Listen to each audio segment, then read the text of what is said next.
All right, all right, all right. El Guense, the wise man. Foundation. That's what we're doing right now, man. I'm kind of curious to see how this is gonna go. I don't know how this is gonna go. I don't know. Kind of in a weird mood, man. I want to smoke this cigar, but I kind of don't. I really just wanted to come up here and do a live because I got time. Time is an interesting thing, man. Time is a weird thing to talk about right now because I'm not good at time. Like, I don't know. Time is like a social construct or some bullshit. Some conspiracy theorists would say.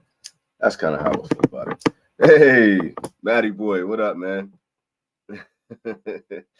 Hey, look, this is the original Elwood Wednesday. So we're gonna see if this is gonna go a lot better, man. I like that wise man was kind of, I don't know. It was something. That's the best way I could say it. It was something. But I really wanted to see what the difference was between this Elwood Wednesday and the wise man. I just wanted to see if I was gonna enjoy this one a lot better. And it's been a long time. This thing seems like it's way too moist, man. The humidity here in Japan has been crazy, dog. Like it's nuts. I don't know what's happening with my cigars. Anthony, what up, man? Let me put you up there real quick. What up, homie? What up? Thank y'all for joining in. Thank y'all for taking the time to kick it with me. Um, I don't know. I'm all over the place, man. So I can kind of use some company, some chance to kick back and have some good conversation with people. Because my brain is fried, man. I'm kind of all over the place. Honestly, I just woke up. I started a new job, man. So I haven't been sleeping much. I'm working weird hours. I'm working multiple jobs. So I just wanted to kick back and have some conversation with people. Because honestly, man, I don't even know if I'm gonna be on the live stream tomorrow with the Wavy crew, man. Doing the infamous show. It's kind of up in the air.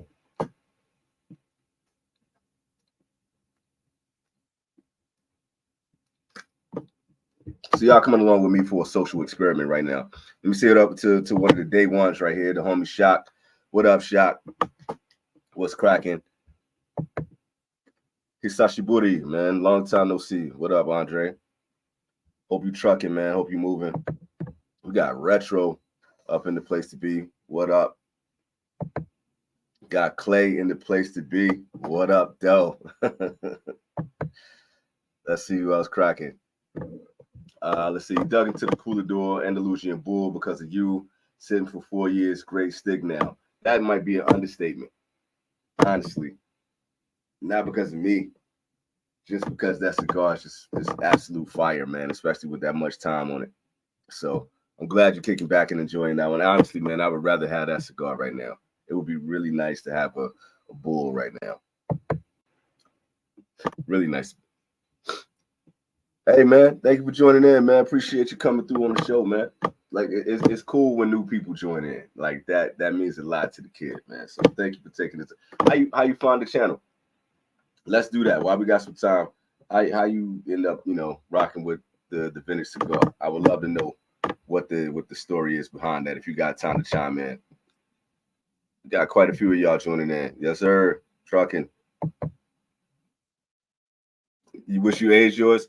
So, all right. So, what's up, Clay? Did you just, you found the bull somewhere, and then it was just like, let me cop it right now, and then you just lit it up as soon as you got it.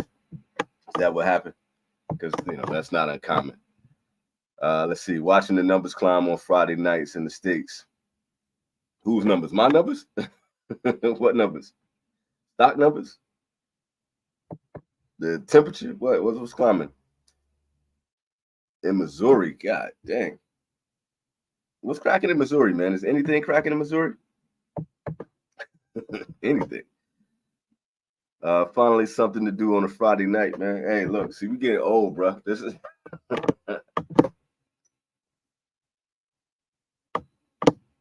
I spent my Friday night at the movie theater. That's something I was gonna talk about. I spent my Friday night at the movie theater. Took the wife to the movie last night.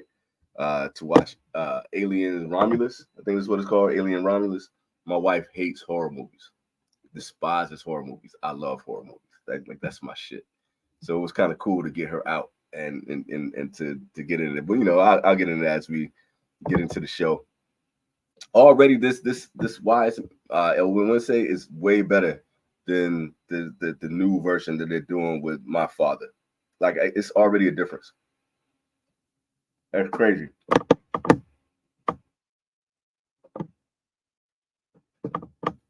I really wasn't expecting this to make such an impression on me. This is kind of nuts, but I'll get into that. Let me get to all these comments because I wasn't expecting the comments to go crazy like this. So this is dope.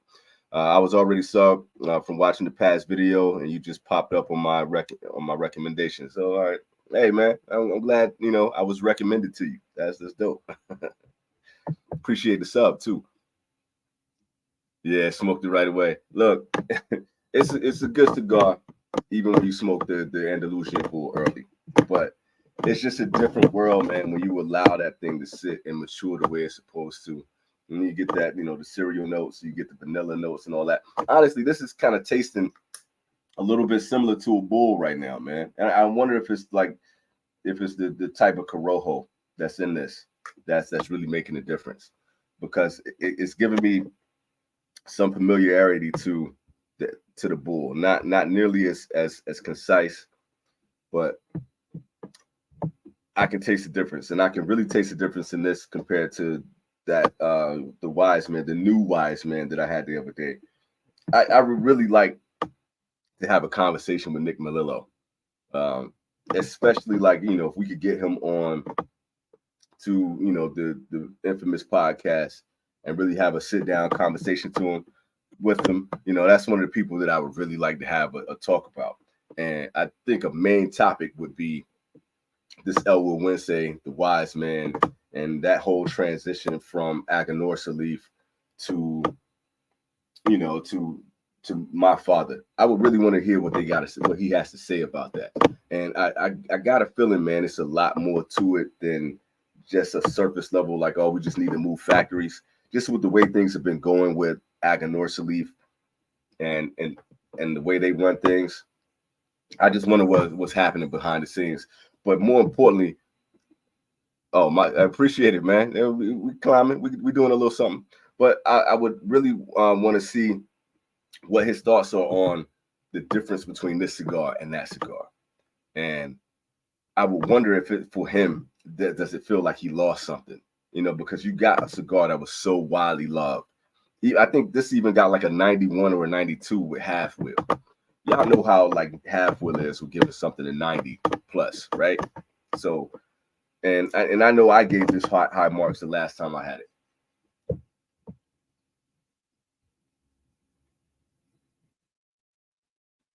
This is a much better cigar, man. It's crazy. Let me see what this is saying. I had a box of Andalusian Bull at the bottom of my cooler door after seeing you smoke it last live. I had to grab one. Hey, man, smart move. I'm just glad I can be an inspiration in a positive way.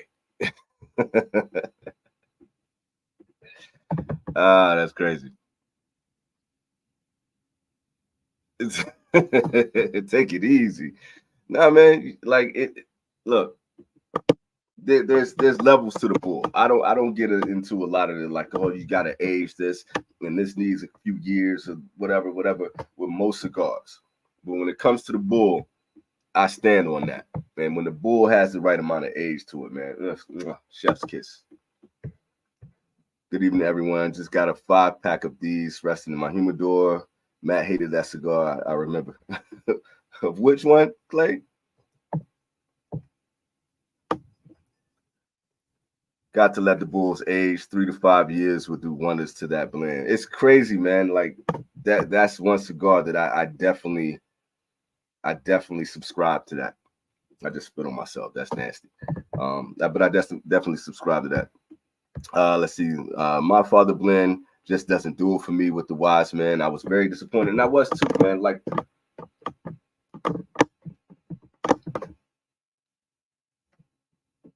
Here's the thing, Peter, with the Cigar Collective included, were just warning me that, you know, that the cigar wasn't going to be that great, right? Like, and I just, and just kind of hearing the casual talk about the cigar and just kind of, you know, watching it from my peripherals. Like, I wasn't really paying attention as much to it. I just, you know, initially I thought it was just a new band, you know, I thought that's just the way he was going to do it. And, you know, I know he had the changes with the, you know, the Axum and all that kind of stuff. So I wasn't really tripping on it, but everybody was talking about like how like this cigar wasn't the same. And I smoked it the other day and I didn't hate it. Like it was like, you know, certain cigars where you just put them out halfway through and you just like, I can't do this cigar. But I did have that feeling the whole time while I'm trying to do the live, we're just like, this don't taste right. And I didn't know like if it was like really different from the OG, but I was just like, it's not right. And you know it's not right. And it just like something is missing, something is off. And it was a little bit leathery, more leathery than I remember. And I was just like, this ain't sitting well with me. And just getting into this cigar right now and just tasting the, you know, the breadier notes in here, you know, that kind of yeastiness, and there's a beautiful sweetness that's in both cigars, but this one stands out more. And it's just the balance of the cigar was off on the Wiseman, the new Wiseman, and that's just kind of crazy.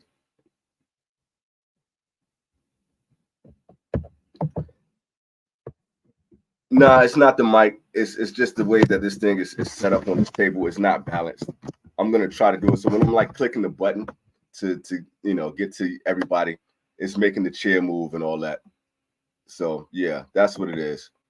It's the chair and it's the setup.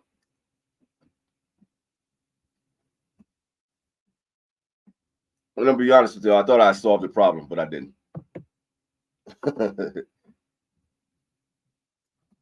Okay, bet. If you got the OG, all right. So like, if you got it with this right here, if you're for your Wiseman and your Elbow Wednesday, if the bands look like this, then you're good. So that's when you know. But if it has that weird like cross on it, I don't even think I got the other one up here, man. I think I tossed that thing. I probably threw it over the balcony or something like that. I don't think I got it. Hold up, I do. Give me a sec. This is good live, you know, content right here, right?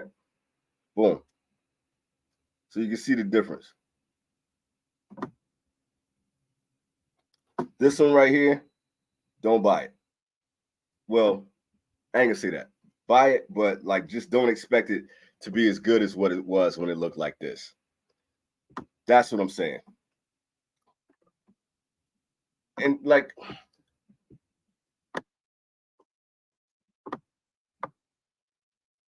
I also wonder if there was an issue with the name with the Elwood Wednesday. I was wondering if he was concerned that people weren't going to be able to pronounce it. I know when I was just kind of looking this joint up and just trying to look into the cigar to see what the difference was and all that, kind of get back into some of the history of the cigar and all that kind of stuff. I was like, damn, I can't spell Elwood Wednesday. I'm dyslexic like a mug, and like I was really having a hard time. So that was rough, man. So I think that might have had something to do with him changing everything. DC is up in the place to be. I'm gonna try not to make as much noise when I'm clicking on this thing, but it's gonna be hard. So bear with me. Let's see. DC up in the place to be. Texas, man, what up? He said, I had the Charter Oak and the David by Foundation. Both good cigars. But and Charter Oak is like one of the best like out there for budget. Like if you're really trying to do a budget cigar, you still can't really go wrong with the Charter Oak. And the David is good too. It's a good Vitola. Yeah, see, there you go. That's exactly what I was saying. And you can do any one of them. Like, you know, you can do the Habano, you can do the Connecticut, you can do the Broadleaf.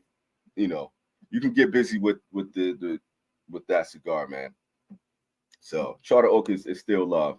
You know what's interesting, man, is like I haven't smoked one in a long time.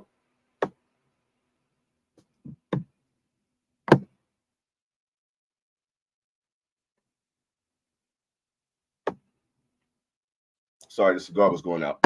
But I do want to kind of get back into that. I do want to, go back and see if I got one in the stash. But I've enjoyed the Axum, both Maduro and the Claro from Foundation. Peter and I with Cigar Collective joke about this all the time, man. We call that a light beer. I got the Olmec here. If I get into a second cigar, I got a little small Olmec, and I I absolutely love this cigar. And it's been a while since I've lit this one up, right? But when you get into the Axum, it's like it tastes like it wants to be an Olmec, but it doesn't quite get there. Like it's just a light beer version of it, and that's not a bad thing. It just never hit me the way that I wanted it to. Feel me? Let's see. What's your favorite Connecticut? Man, that's tough. That's tough because look, you got a lot of people who are so anti with the Connecticut's right now, or Connecticut's are too light, and everybody got their thing that they got to say about Connecticut. So I'm gonna try to make this thing a lot smoother, man. I'm trying. I swear I'm trying. But for me, I love Connecticut's in general. I never really had an anti, Connecticut. They're too mild, they're too soft, they're too this, they're too that. So it's really hard for me to pick a favorite. If you want to go see some of the favorites of the Connecticut's that I've had, I did a top 10 list on my Connecticut's, and things kind of changed with the wind, and changed with new cigars. I kind of wish I had gotten into the Principle by Martinique. I kind of wish I had talked about Futuro Terry Blanche a lot more. I love that cigar. Y'all know I absolutely still love the JDN Connecticut Antonio, which is phenomenal. I will put those kind of up at the top. The Warhawk is a beautiful Connecticut. But I think off the top of my head, I would think I know there's some that I'm missing that I absolutely love. But I will kind of give you some of those as my favorites. I think I'm already seeing some more love for the Terry Blanche. Let's see. Doing old school cardboard under the leg.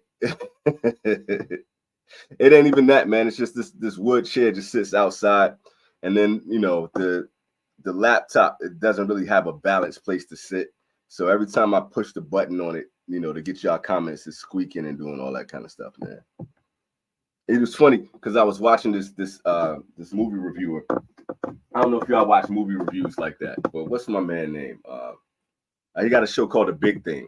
I can't think of what his name is right now. I don't know why it's not coming up. But when he's doing lives, his chair is always squeaking too, and it annoys the hell out of me. And now I'm up here doing the same thing that he's doing. That's a damn shame. It's kind of fucked up, but it is what it is, man. I'm doing my best to come to y'all live. What y'all want, man? Y'all ain't got to pay nothing to be on the show. Y'all just come in here for free, right?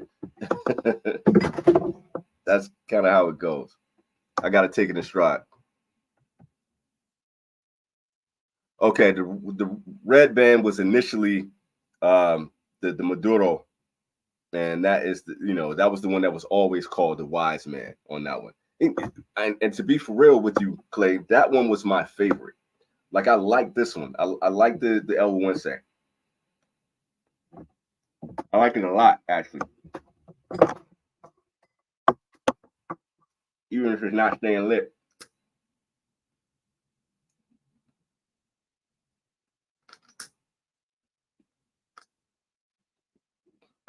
But the Wiseman Maduro was my favorite. And if y'all go back to my buyer's guide on that, I love the Maduro.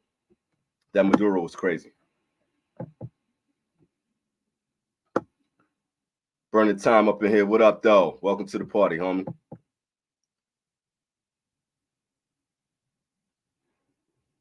Yeah, Foundation gets busy though, so it's definitely, especially when you're talking about Connecticut Broadleaf, and that's what they're known for. When it comes to the Broadleaf, it's going to be either Nick Melillo or it's going to be Steve Saka.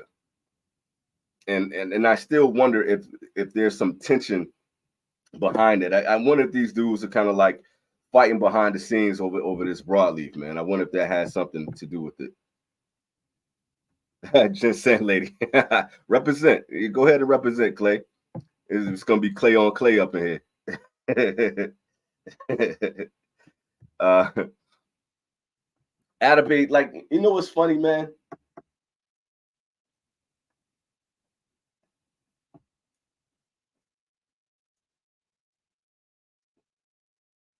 Because they do all that undisclosed stuff, I never even think about putting the Atabay in that conversation. As much as I love the Atabay, I never think about really putting it in that conversation because it's like, I'm pretty sure it is Connecticut, especially with the way the wrapper looks on it. But sometimes they can kind of throw you for a loop with with a Corojo, or with some of the Habanos if they're a little bit lighter. And I just don't know. So I never, I kind of put the Atabay in its own zone, and that might be fault of mine, but I do that. Look, Clay, stop wasting time with that. Like, what you should have done here is let that Andalusian bull rest, and then light up that Atabay. That, like, whoever gifted that to you, give that man or lady something, really, really nice, man, because they came up with you on that Atabay. That Atabay is everything. What up, dog? I'm chilling. SoCal the place to be. It's much love. Yes, Henry Clay Warhawk, excellent example. I have 2 boxes, Toro and Vitola. What other Vitola? Toro and what? But yeah, man, that's definitely one that is for the books right there for sure. I like the Maduro when it comes to the Olmec, because the Claro was good. The Claro was good. Like, I don't get like a huge difference, but I feel like the Maduro is just has a little bit more depth to it, a little bit more of that chocolatiness to it, and it's only a slight difference. But in the last time that I've had them, especially like in close proximity, the Maduro was like this, the sweeter one to me, and it was just a little bit more complex. It was just a better cigar, slightly. Greg is up in here with Cohiba tonight, but it's no Partagas. Look, man, I'm with you on that. Shout out to you for, it's too humid here, man.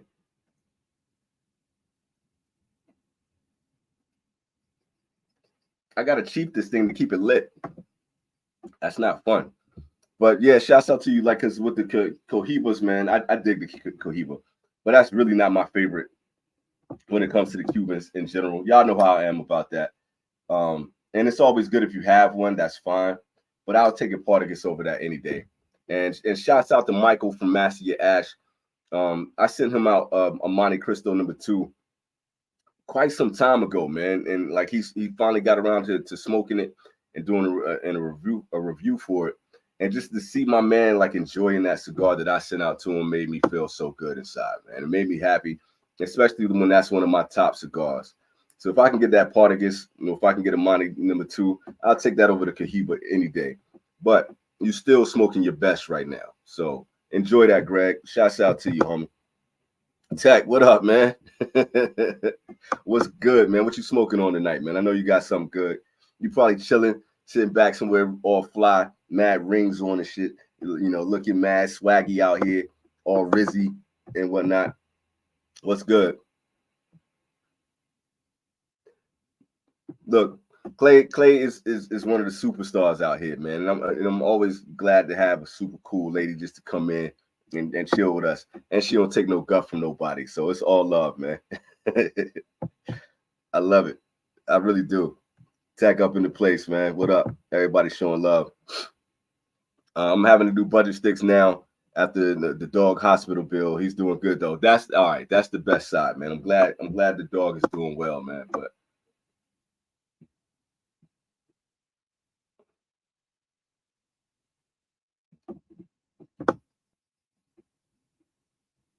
sorry, I got to keep this lit. It's always good to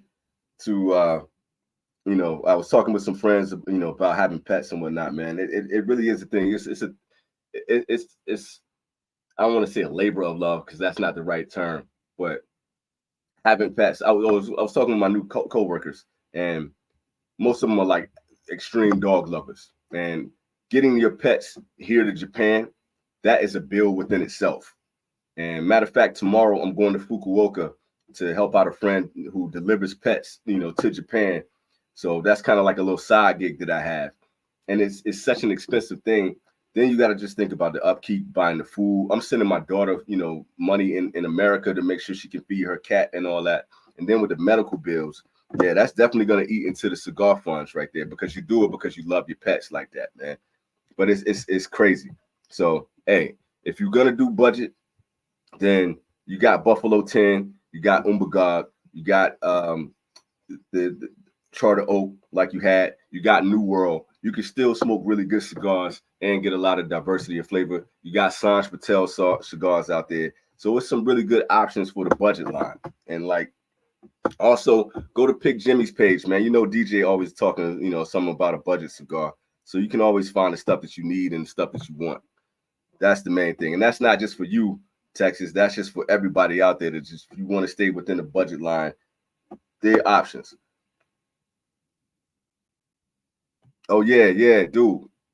I really want to hear what your feedback is once you try that, man. Y'all going so fast, man. I can't even keep up, man. I ain't never really this far behind. God dang.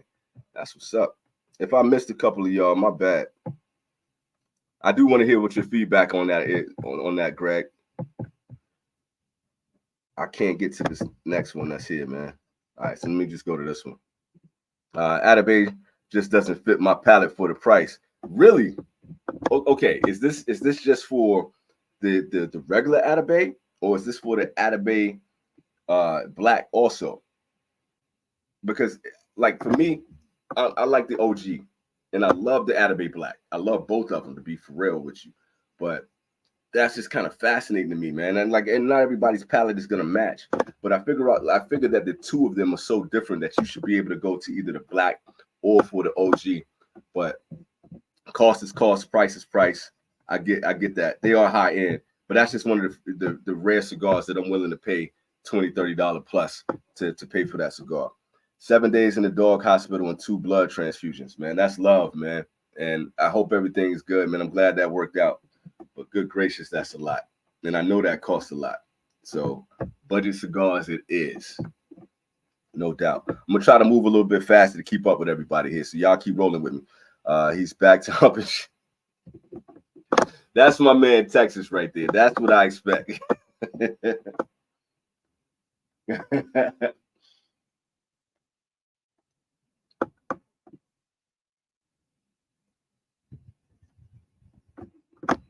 Let me tell y'all, man, I finally got my humidor to rest at about 65 to 67 degrees, because I don't know if y'all been following the news and all that kind of stuff like that, but there have been typhoons here in Japan, and I've been getting a lot of emails, people checking on me and stuff like that just to make sure I'm good.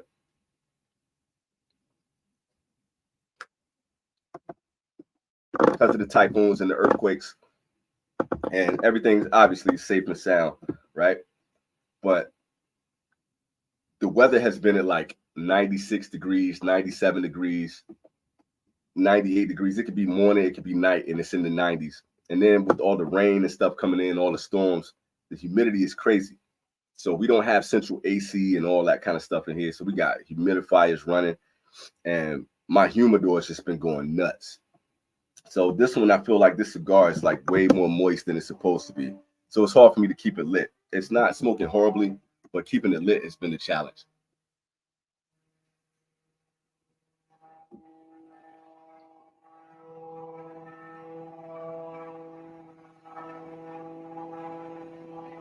Even right now, I feel like I'm hotboxing it, trying to keep it lit.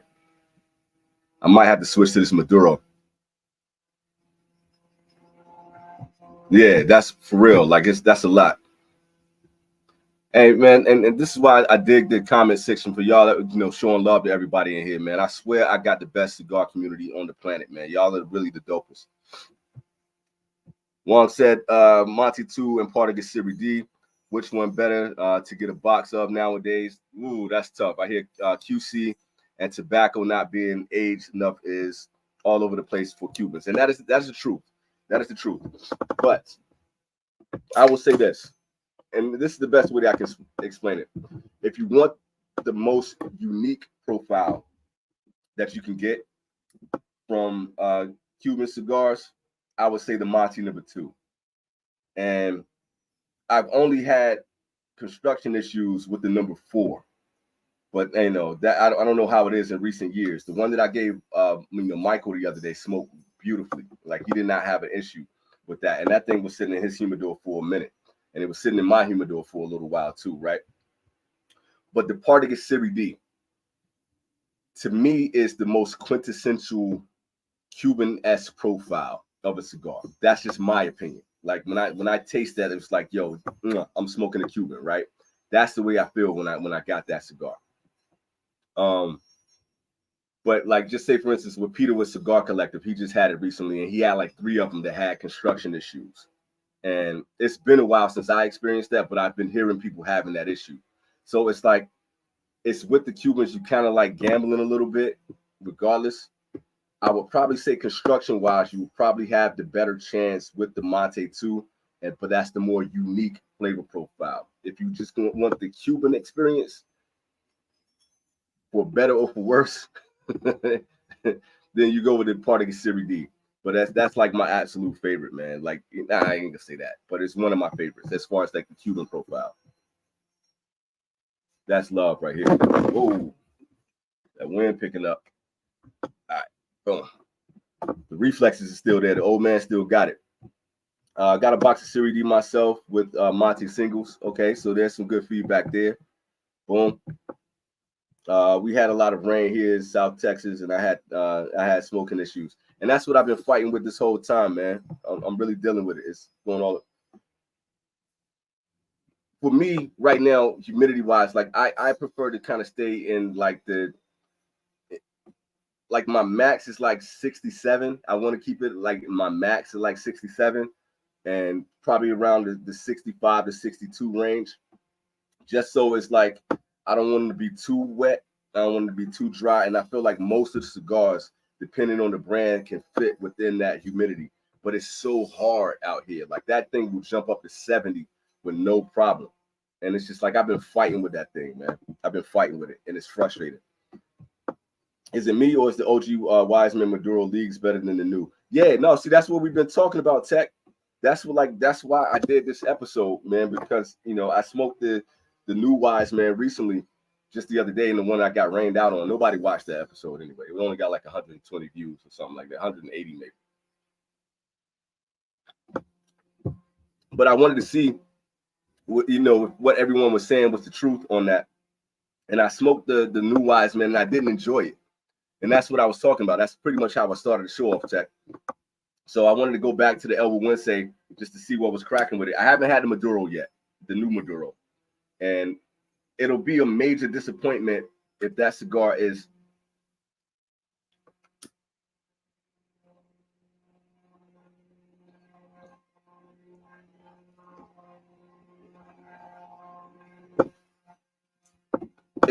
not as good as the original.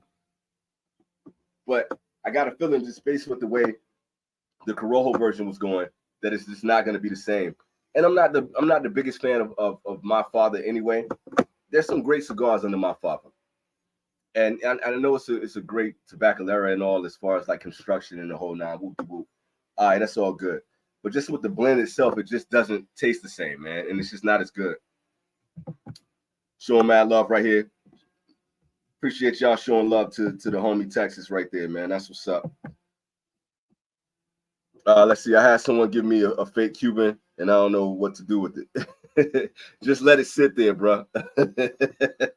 just be like, this is the way you do it. Somebody gave it to you, right? So since you got it, you just keep it, and you just like, yo, this is a gift from a friend, and I don't want to smoke it, so I'm gonna have this as a keepsake. And that way, it's just like I'm gonna cherish this forever and always have it around, and I'm gonna let it age and just show the beauty of cigars. And that way, you ain't never got to risk smoking a fake Cuban. And then you're still showing like respect to the person that gave it to you.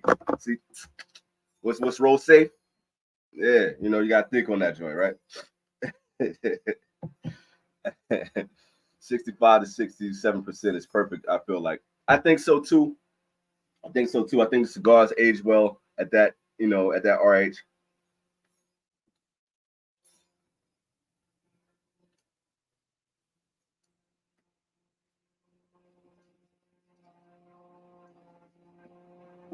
They don't lose any of the oils or anything like that. You know what I mean? They still hold up. And just about every cigar, you know, from an Aganorsa to a Principal is going to be able to hold up and really well. Even your Fuentes are going to be able to hold up. You can age your bulls, all of that. Like, so that's a sweet spot for me. That's the way I feel. Hey man, Tech, much love on that, man. Thank y'all for everybody that's hit the like button. Thank y'all. Like, I can't watch it, you know, from here like I used to see who's hitting the like button. So like everybody, you know, that's hitting that and showing love, man. Thank you. I appreciate y'all, man. It means a lot, for real. Hey, yo, Texas, don't do that. Don't do that. I ain't gonna lie though. Look, check it. Not gonna hold you. Back when I was a butcher, this guy that used to come in to be an apprentice, I would teach him how to break down meat and teach him how to cut and fabricate and all that kind of stuff. And he found out I was into cigars. This is long before the vintage cigar. This is long before that.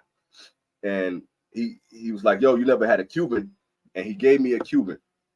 And it was a Cohiba, right? And I smoked it because I thought it was the real deal. I trusted this cat.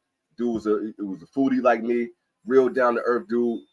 And he had some weird like medical job where like he made a ton of money. He made a ton of money. So I was like, yo, this dude definitely got real Cuban. So like, no doubt. I smoked it and really enjoyed it. But he came on my, you know, channel one time and I was talking to him about a cigar. And like he didn't want to say that Cuban was real. And I think that like now that I have experience, the more that I look at that Cuban, I know it wasn't a real Cuban. So it was one of those things that are like, I enjoyed the cigar. That's the craziest thing. But definitely, like, even if I try to go back to my mindset, I remember where I was when I smoked a cigar. I was living in Norfolk, Virginia. I was sitting on my balcony. And I remember that whole experience. And the whole thing behind it was just like, I know it didn't taste like a Cuban. But it was a really good cigar. It smoked well. So hey, if you want to mess with Tech, then, you know, not with Texas, then go ahead, do your thing. But I wouldn't recommend it. He asked me if I had it yet, and I was like, nah, bro, it's a Cuban. I've been saving it for a special occasion. My man. He was like, yo, I'm not, man, I'll get to it. He's like smoking. I'm like, I'll get to it, man. It's a Cuban. I want to cherish this. Or you just take the band off, man, and just like, you know, post a picture of it with that band on another cigar. That's nasty work, man. But sometimes you gotta do what you gotta do. Living in Kentucky is definitely a challenge for me. Y'all having the same humidity issues out there in Kentucky? I would imagine. Also, keep your eye on the Menelicks. Those are made at Aganorsa, and they then bring the production over to my father. So those are legacy. That's what's up, and that's a good strong cigar too, man. The Menelik has been coming up a lot just in conversations, just talking to people. So like I tell people that cigar is a strong cigar, but it's a lot smoother than you would expect, and it smokes really good, man. So I'm glad that one is still legacy. I'm glad they didn't have to change that up, man. That's a really good full body cigar. Let's see. Shock said, re-gift that fake Cuban to a new smoker. Make them feel special, for sure. What RH would I consider is too low? That's a good question. Honestly, like I try not to go too low into the like early 60s. 62 is fine, but it's just me personally because it's such a relative thing. But I try not to go like into the 50s and whatnot because the combustion gets a little too strong sometimes. You start to lose some of the oils on the cigar and they get a little too crispy and dry. I try to stay away from that if I can. But it's like I don't know many places where you can actually get it so dry that it's gonna get to that point. It's unless you like really trying to do your own temperature control or it's like really cold somewhere. So that's one of those like I really wouldn't get it to that temp. I really wouldn't get it that low. if I could avoid it. Because the most important part to me for this is like keeping the cigar moist enough that you still got the natural oils, and that's where you're gonna get all your flavor from. That's the part that you don't want to lose on your cigar.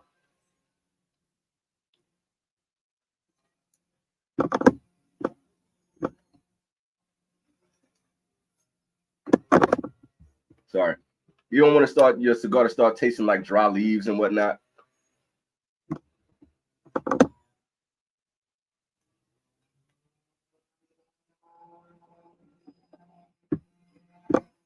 Nobody wants that.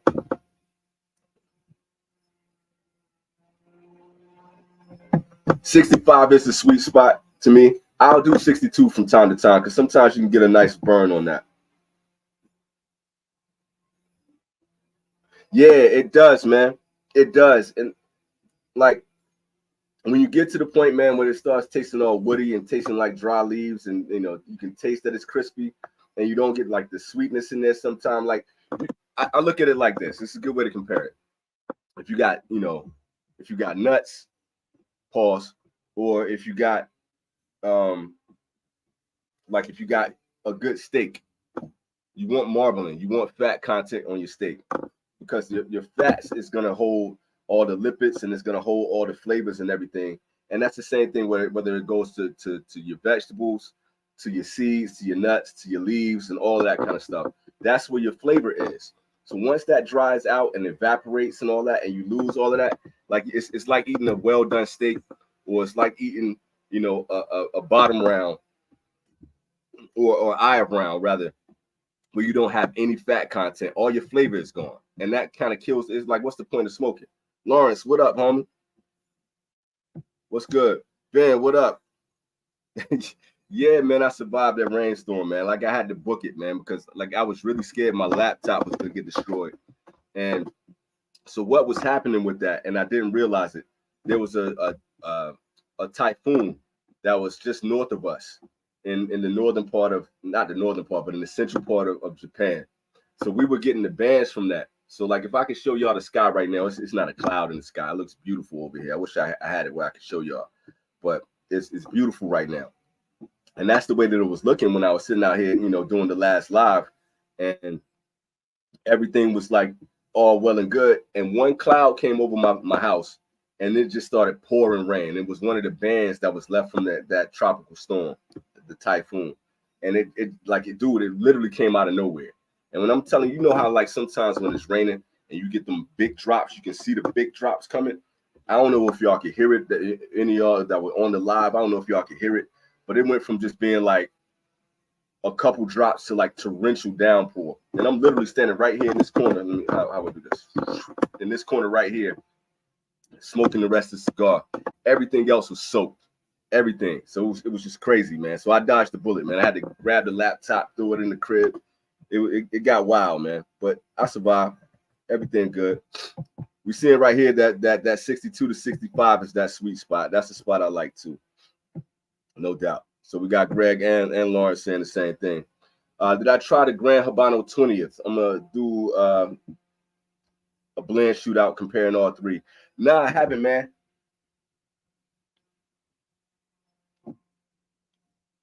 Hold on. Trying to keep this bad boy lit. I got a couple of the Persian. What do they call it? With the barber poles in there. I got a Corojo number 5, and I got another Grand Habano, the one that kind of got like a gold band on it. I can't think of the name of it. I can't think of the name of what it is. Those are the only Grand Habanos that I have remaining in my humidor right now. And I keep looking at that, Corojo number 5, man. I want that thing bad, but I'm holding on to it for a minute. And I haven't had a chance to have the 20th yet. I've heard good things, but I don't really know what's really cracking with that. So let me know when you do that shootout, man. Send me a message. I want to see when that goes up. I want to watch that to see what's cracking with that. I would love to support. Pumping my first Atabay, the Ritos. Sheesh. Look, man, look. This is what I know not everybody gonna love the Atabay. It's not gonna be for everybody.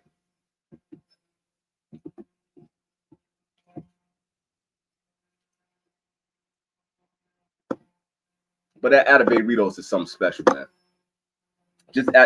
like when you get that cigar, you know you got something special. One, they burn beautifully.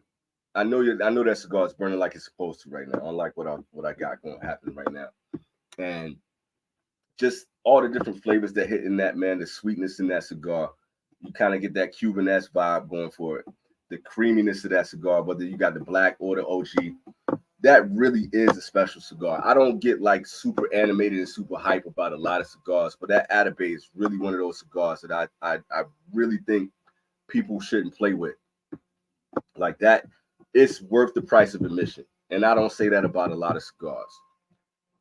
My thing is like when you're going out and you want to buy a cigar for yourself and you're going to spend some money on it and you feel like you can always buy Ida Short and you can always buy the Atabey and not feel like you're wasting your money when you spending a little bit extra for that. And it's not too many cigars, I would say, just jump out the window and spend money for it.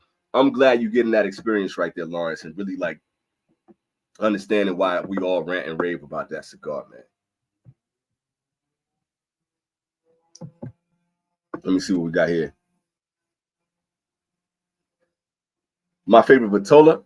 You know what? I don't know. I don't really know. I think the first one I had was a Toro, and that's the one that I had smoked the most. And the one that I got in the crib, I think Sal sent it to me, and it's I got so many boxes of cigars. I think that came from Sal. I'm not 100% sure, but this one is a Bellicoso, and I don't know what specific Vitola that is, but I know it's Bellicoso. But I'm kind of excited to smoke that one. And I've had multiple Vitolas. It's just the Toro was the one that I started with, so maybe that's gonna be it. But at the time, like I don't think about that all the time unless I'm really doing a deep dive into cigars and I'm like, yo, which Vitola is better and doing comparisons and stuff like that. That's just a cigar that I smoke when I can get my hands on it, just because it's an affordable budget cigar. Once again, Texas, if you want to smoke a really good budget cigar, go with that Corojo number 5. It's because it's magic. Really, it is.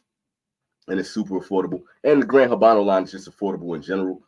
That's something to do. It's just one of those things that I don't really think about it like that. Y'all know my favorite Vitolas in general is either going to be like the Lonsdale Corona size, or it's going to be the Unicorn, which is nearly impossible to get, and the Sharp. But anything else, like if it's going to be a Robusto, if it's going to be Toro, if it's going to be whatever, if it's a good cigar, I'm rolling with it. And like I try not to harp on that too much. Yes, I'm well aware that there's a difference in Vitolas for certain cigars. I know that matters with a lot of them. But for the most part, most of the really good cigars, it's not going to make that big of a difference. It's really going to be like aesthetically like what you like as far as your mouthfeel, holding the cigar, and are you going to get a balanced smoke out of it? That's really where I kind of get, that's where I put my focus. And I know what you meant. So you ain't got to sweat that. I'm with you. First time trying the El Borracho. I didn't roll my R's from Dapper. Very solid. Dapper is underrated, man.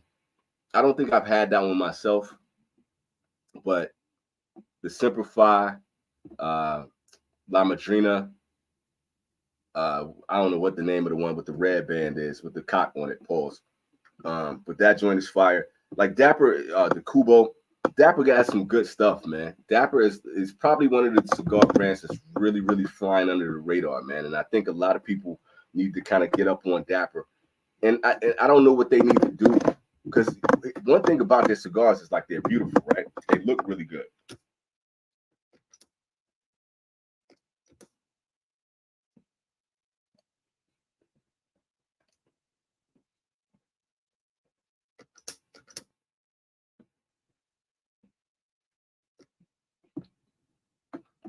But I feel like Dapper needs to do something more with their marketing to get themselves out there a little bit more, to get to make themselves more present. And I don't know if it's just a budget thing, it's because it's a boutique brand.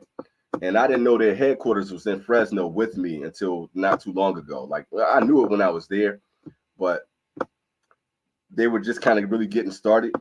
and I didn't know how much of a significant thing that they were just a small boutique brand that was just literally around the corner from me, which is fascinating. But I really think they should put themselves out there. Their bands are beautiful. The presentation is beautiful. The construction has been good with them.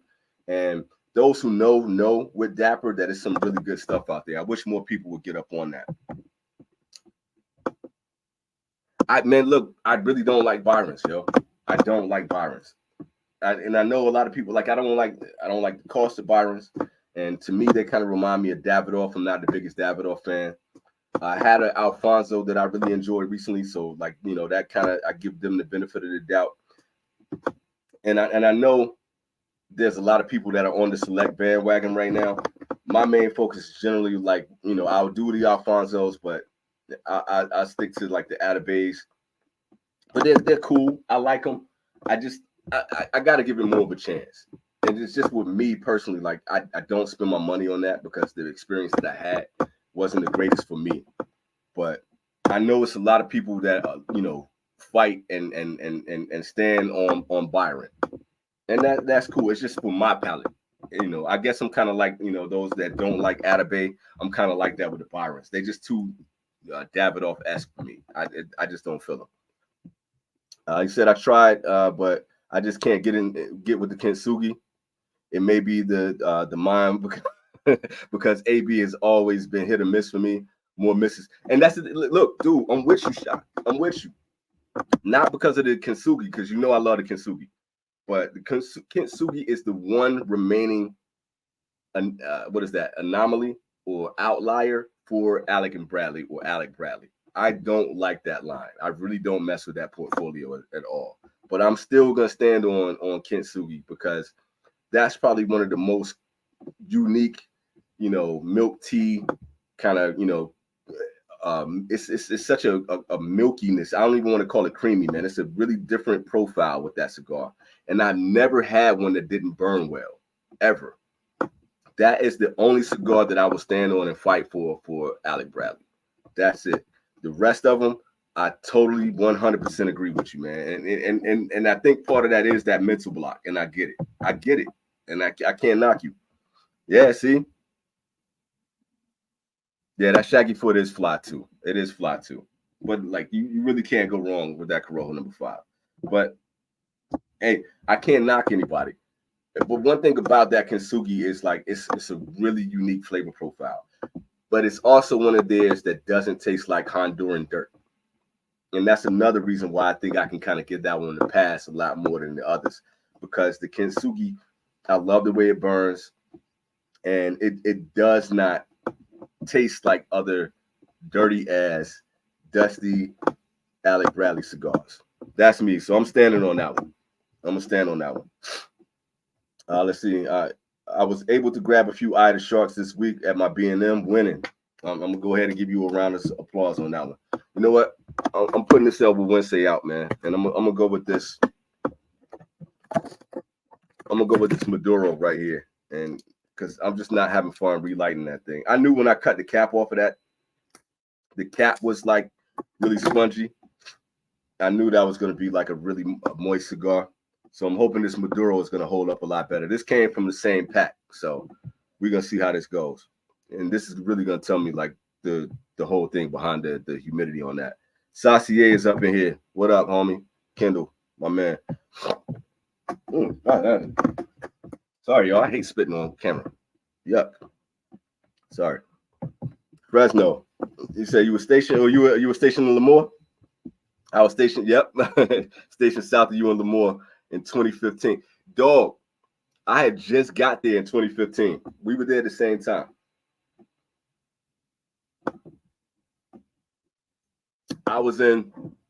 My wife was working in Lemoore at the time. That's how we got there.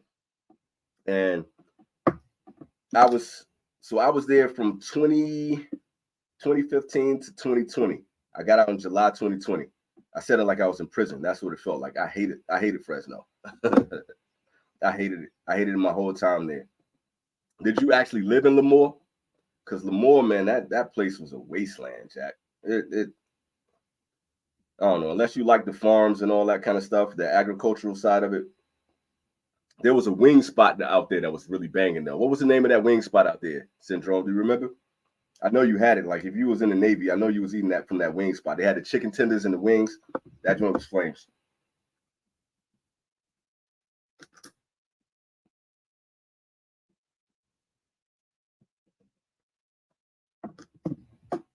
I can already tell you this is gonna be way better. This is gonna be way better.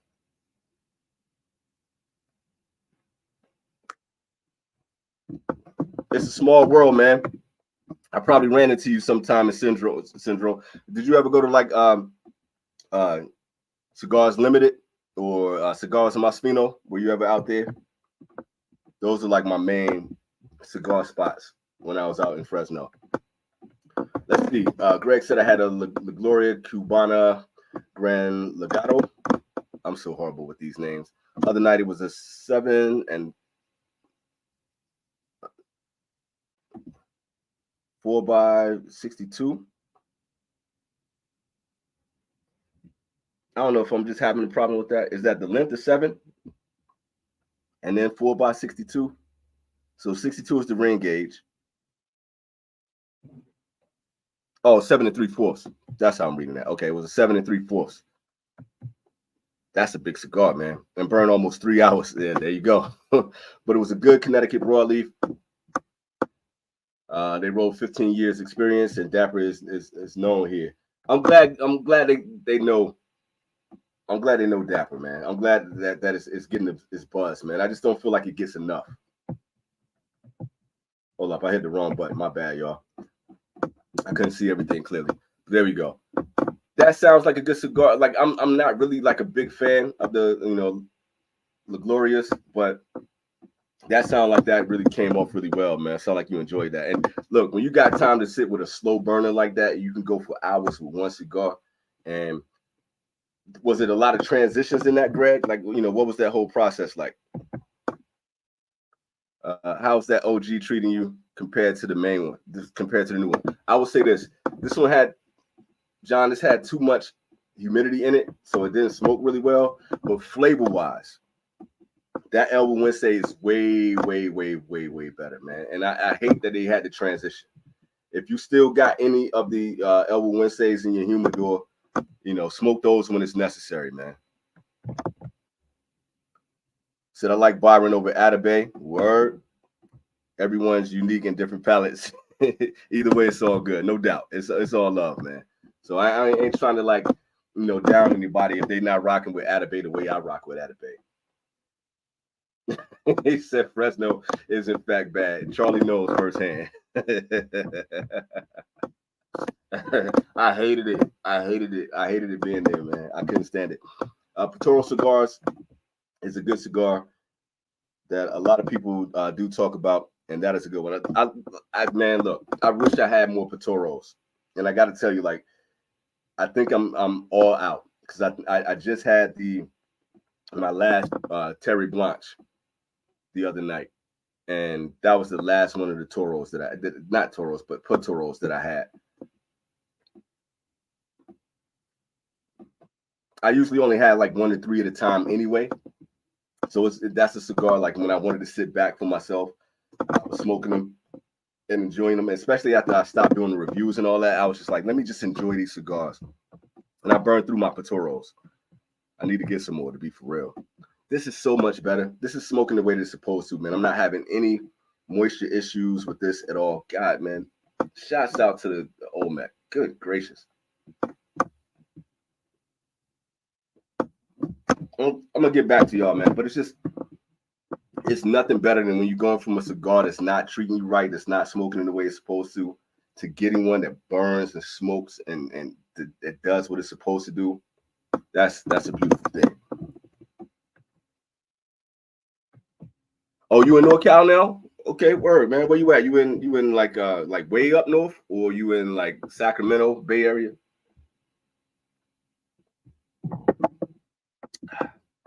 I've been talking to a lot of people about being in Cali, man.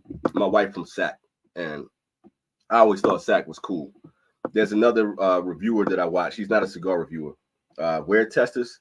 He's in Cali. He's in Sacramento, man. He does a really good show on like testing out, all the different sneakers and stuff like that. I got mad love for that part of Cali, man. Said lived in Hanford. I remember Hanford. Okay, commuted to Lemoore. That was probably the best move. I only went to Hanford like a couple times though. Can't remember the wing spot, the banging Mexican though. Yeah, all the Mexican out there was litty.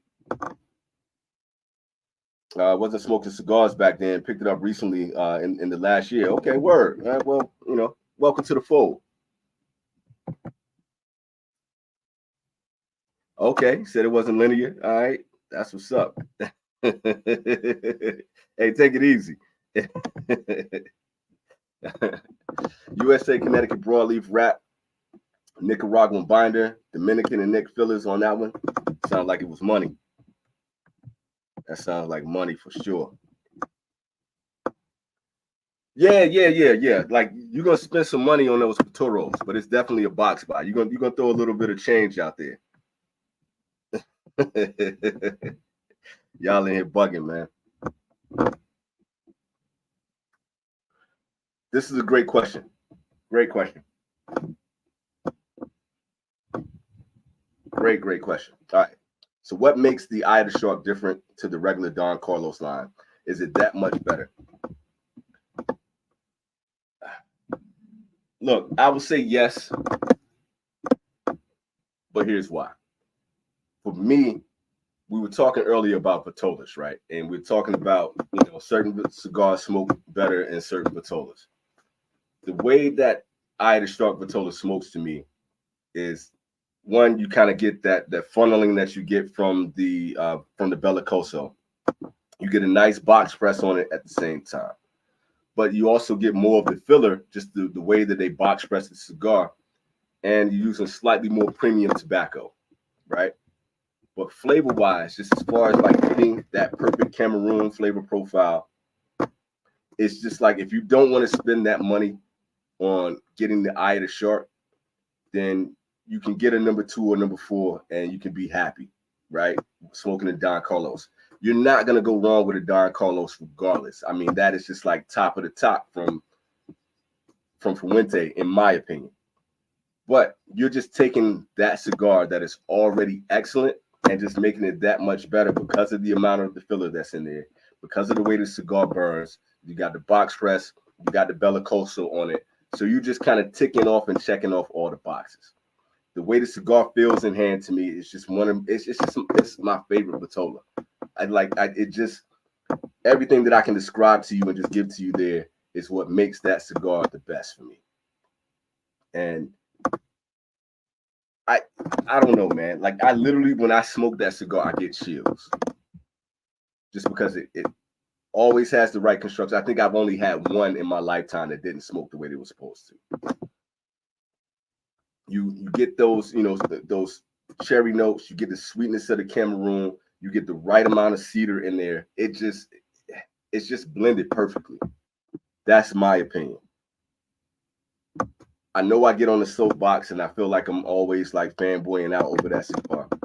And I always tell people, if you don't want to buy that, then just go to your regular Don Carlos and get those cigars and smoke them. You will be happy.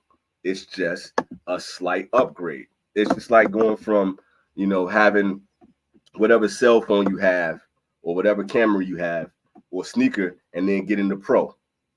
It's just slightly better materials of something that was already made well and already good and just takes it up another notch. I hope that makes sense. He said, I'm in North Kelly, Humboldt, the Redwoods. Yo, my brother-in-law,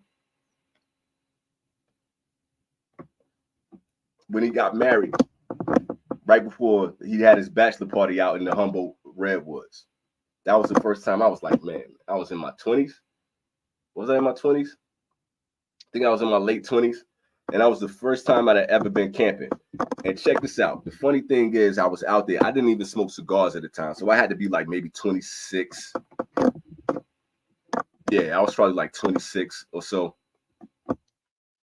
And they were trying to get me to smoke cigars. And I was so anti-tobacco at that time. I wouldn't smoke or drink with them at the time. But I had the best time out in those redwoods, man. I had a ball out there, man. Like, I want to go back out there again. That was like, I grew up in the country, but I'm a city dude, man. I ain't never been one for camping and going out and all that. Man, I had the best time of my life hanging out there with his dudes, man. And I wish at the time I smoked cigars, it would have made it that much better. It would have made it so much better. But that's dope, man. I hope you're enjoying yourself out there, man. The Redwoods was lovely, man. It's dope. How do you know when to put down a cigar that you're not into? How much time will you suffer through it before you bail out? As you can see right here, like, I don't waste time with cigars anymore. Like, I was trying to do this one just because I wanted to really see what the flavors were like on that cigar. That's a great question right there, Syndrome. But look at it like this. If you're not getting the draw that you want out of the cigar, if you feel like you're thinking too much in that whole process of enjoying the cigar, if you feel like you got to, look for the stems, or you feel like you need your hole punch in there, you got to keep relighting and you're getting frustrated and you're working with the cigar more than you're just sitting back and enjoying it. Think about it. I haven't said anything about the cigar. I just been sitting here and enjoying it. Look at the burn on this thing. Look at that. That's the way you want your cigar to go. When you get your draw, perfect. As my homeboy from the Cigar Hound Dog says, tons of smoke. Let me do this my Cigar Hound Dog impression. Tons of smoke. When you smoking your cigar like that, that's when you know the cigar is burning and smoking the way it's supposed to. I don't fight with cigars. It's not worth it. It's not worth it going back and forth with it. The flavors on that Elwood Wednesday were where it was supposed to be, especially when it started out. So I got what I needed out of that cigar.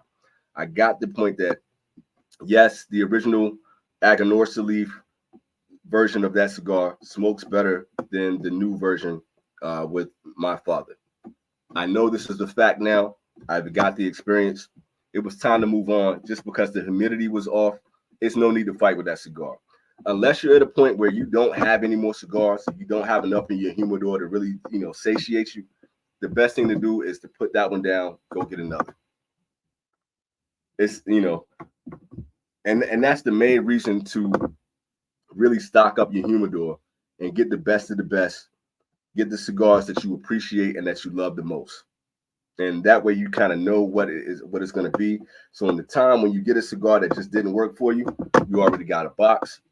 You already got your Tupperdoors full. You already got your humidor full.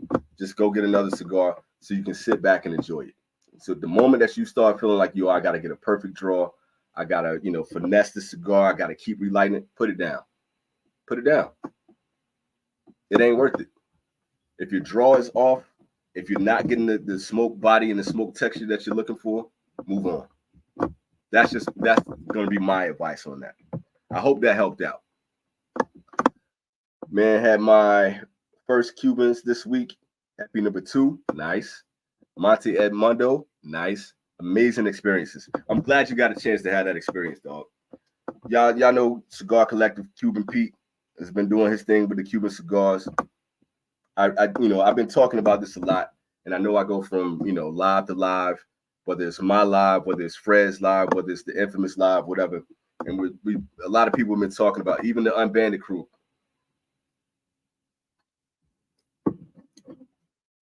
Cubans are still a thing, and it's still a popularity thing with Cubans. But I don't ever want it to be or people to think that like Cubans are the holy grail. But when you get the right Cubans, the Epi number 2, the Epi number 1, Edmundo, the number 2, Partagas Series D, a Lusitanius, Trinidad, Special Select from Ramon Alones, like you can go down the line. There's some wonderful, wonderful Cubans that are out there. Greg from Tip Top just recently had, what did he just say? Oh, dude, sorry, my brain is farting, but I'm thinking about the Hoya de Monterrey double Corona. And, Greg just had a really good Cuban. Sorry, my mind is tripping on me what he just had. The options are out there. I'm saying all of this and rambling like Donald Trump to say that when you get the right Cubans, it's worth it to whatever length that you're going to, because Cubans are unique and they do have a beautiful experience. Just don't think they're the end all be all of cigars. But when you get a chance to do it, appreciate the fact that you had a good Cuban. And when you can find the Cubans that you love and that you like, go out there and get it. Just expect to, to have, the construction issues and the quality control issues from time to time. But when they smoke like that experience that you just had, it's not much better. It's a beautiful thing. You prefer Eye of the Shark over Don Carlos number 2? Oh, hands down, hands down. Like the number 2 is great. And the thing about that number 2 is, if you don't want to spend the money on getting the Eye of the Shark, that number 2 is the perfect substitute. But for me, just for Tola wise, that Eye of the Shark is the top of the top. But you're talking to somebody that's their all-time favorite cigar. Like, if all the cigars that I've had, with the great experience that I've had, some of my favorite cigars that I could go down to, from Atabey to the Saka Khan to Terry Blanche to the American to E2 Brut, all these cigars that I absolutely love, Eye of the Shark is going to win out every time. I have yet to have anything that can beat that experience for me. Nothing. But you're basically talking about pretty much the same cigar, just one with a slightly more level of premium pro level to it. That's it.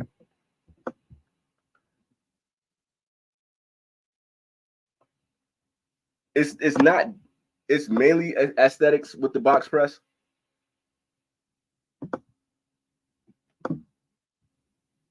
But the main thing with the box press as well, like say for instance, with the Flathead 660.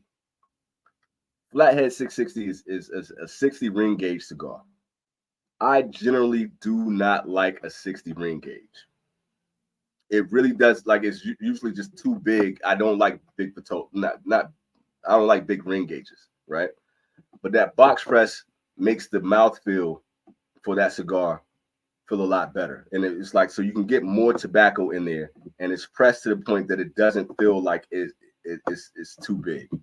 Some people feel like they have construction issues with a box press. I'm not having that issue right now. And I've never got that experience, not just because it was a box press. But for certain cigars, it can allow you to have more fillers and, more body to your cigar, but make it feel a lot better as far as the aesthetic of holding the cigar, smoking the cigar, that part better. Now, scientifically, as far as like how a cigar is going to draw, I don't think it controls that much. How it burns, I don't think it affects it too much. That's my experience. If somebody in here in the comments can give you, something more detailed than I just gave on that one, let's hear it. But the Eye of the Shark goes so good with the premium cocktail. It goes so good with anything. It goes so good with the premium cocktail, and I know you're more of a drinker than I am, Kendall. It goes well with your Canada Dry. It goes well with a bottle of sparkling water. I don't care. I'm here for Eye of the Shark at any moment, anytime. No, I don't want to delete the comment. I want to see the comment. There we go. Said enjoying the live, man. I appreciate it, man. I just love the fact that y'all come hang out with me, man. I appreciate it. Got myself a Roma de Cuba Mi Amor, some wine and cheese. Listening to the ink spots. It's an old dude thing. No, see, that's the thing. Look, man. Us old heads, man, we got to set up. We got to create a vibe, yo. I knew that was going to ask you. The whole thing behind this hobby that we have is being with the cigar community and just kicking back so that we can, decompress and just enjoy a good moment, enjoy some good flavors. So if you got your charcuterie going, you got good tunes. That's the whole thing, and that's why I do this. That's why I do this. These lives, just so I can talk with y'all, so everybody can kick back on their Friday night and chill. Everybody can sit back and like this. This is why I do this. There are moments where it's like, yo, all the health concerns and people that, have all that stuff with cigars. I don't think cigars are that much of an issue. I feel like I got more time to just sit back, clear my head. I've been having anxiety issues lately too. I've been really stressed out.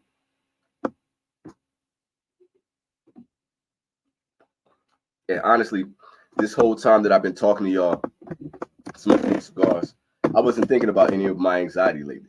And that's, I think that's the cure-all with these cigars, man. So enjoy that vibe, man. And that's what's gonna allow us to get old, get the grays. That's all in the beard and mustache and the hair, and live a good life. That's what this is all about, man. He said, Kendall said, I'm getting ready to smoke the Arturo Fuente Maduro double Chateau Fuente. That, like, look, I'm a Don Carlos guy for sure. I love the Hemingway, but that Chateau line is money too.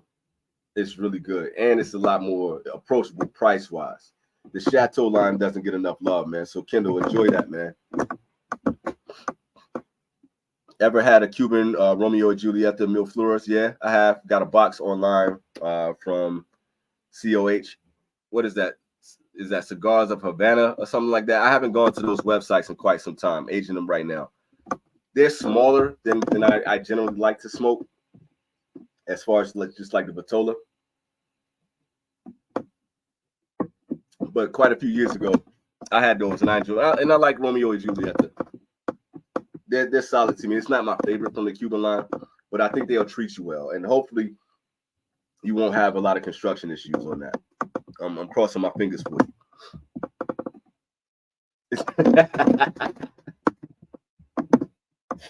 Let me see, man. That's a tough one. I gotta think about that one. God, man. Magic Toast or Ida Shark? I'm gonna say that the Ida Shark edges out, but just by this much. Just look. Everybody that doesn't know, that's an inside joke with us, man. Everybody knows that how I felt about the Magic Toast. And that was one of the cigars that I was holding on to from the Alec Bradley line. I was holding on dear to that and the Kintsugi. But if y'all ever get a chance, go back and watch the Cigars Unbanded episode that I was on. And, you know, the Unbanded fellas sent out the 5th anniversary, I think it was, for the Magic Toast. And I've never had a cigar hit a wall as fast and as hard as that Magic Toast, man. That's funny, John. He said the Ida Shark is a good cigar to pair with any higher end cocktail. Look, Kendall, you're gonna compare anything with a high end cocktail, but yeah, for sure. Welcome back, homeboy. Here we go. Hey, man, what up, man? Thanks for joining in with me, homeboy. Appreciate you. That's the homie right there, man. Shouts out to Steven. Look, I know you're going to die on this Gatekeeper hill, man.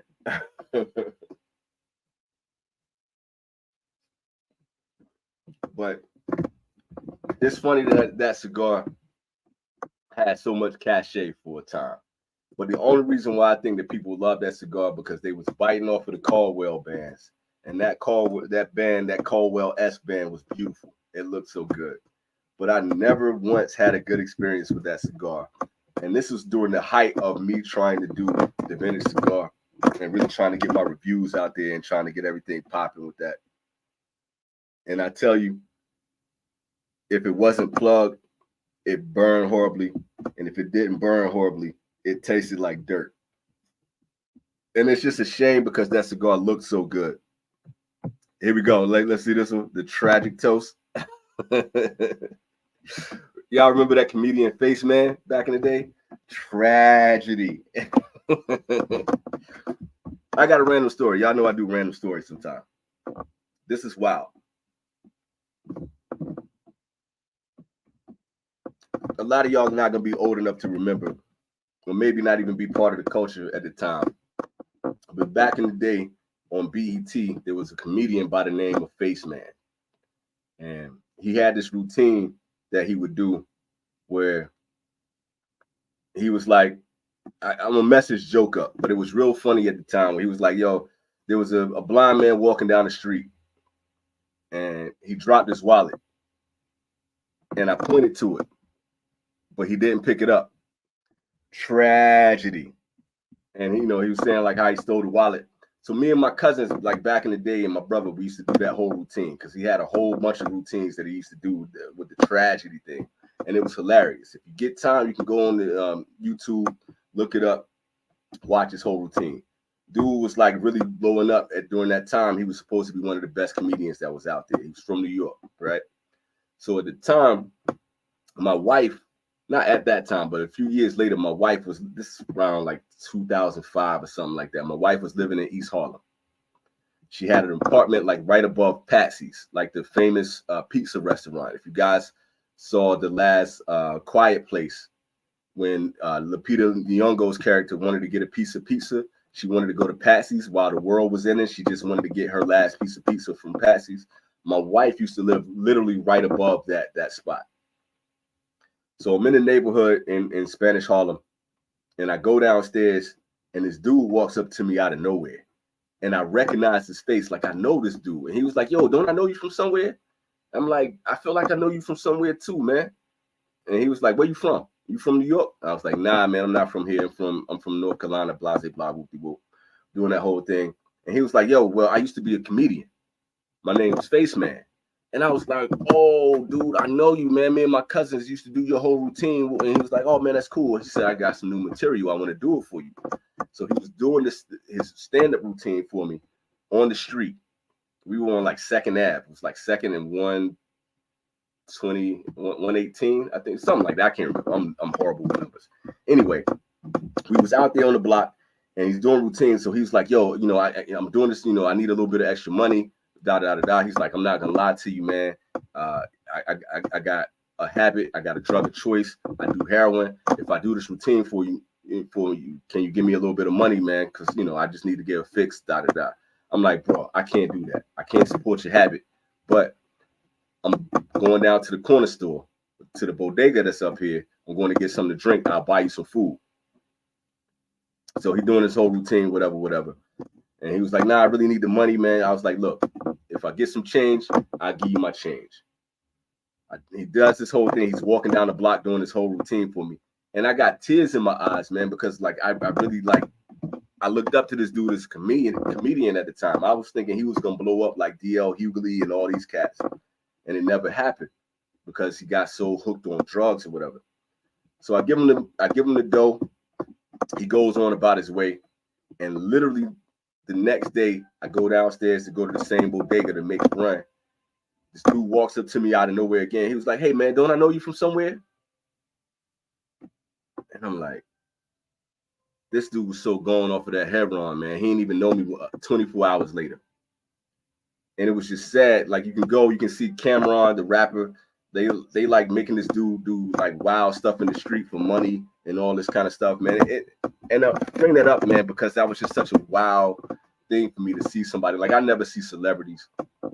I never see, you know, anybody that's of any kind of fame or anybody that, you know, that I looked up to for any reason, you know, like just anybody that you would see. Like, that's like seeing a YouTuber that you watch and you follow, or, you know, somebody like Mr. Beast that's famous or abroad in Japan, and then you see them on the street and they strung out on drugs, right? And they were up here, they were doing so well. It just broke my heart to see that man that strung out. And I don't know where he is to this day. I don't know if the heroin got him. I don't know if it ate him up. But that's just one of the things that, like, whenever I hear tragedy, I always go back and I think about, dude, man. That's just a wild story.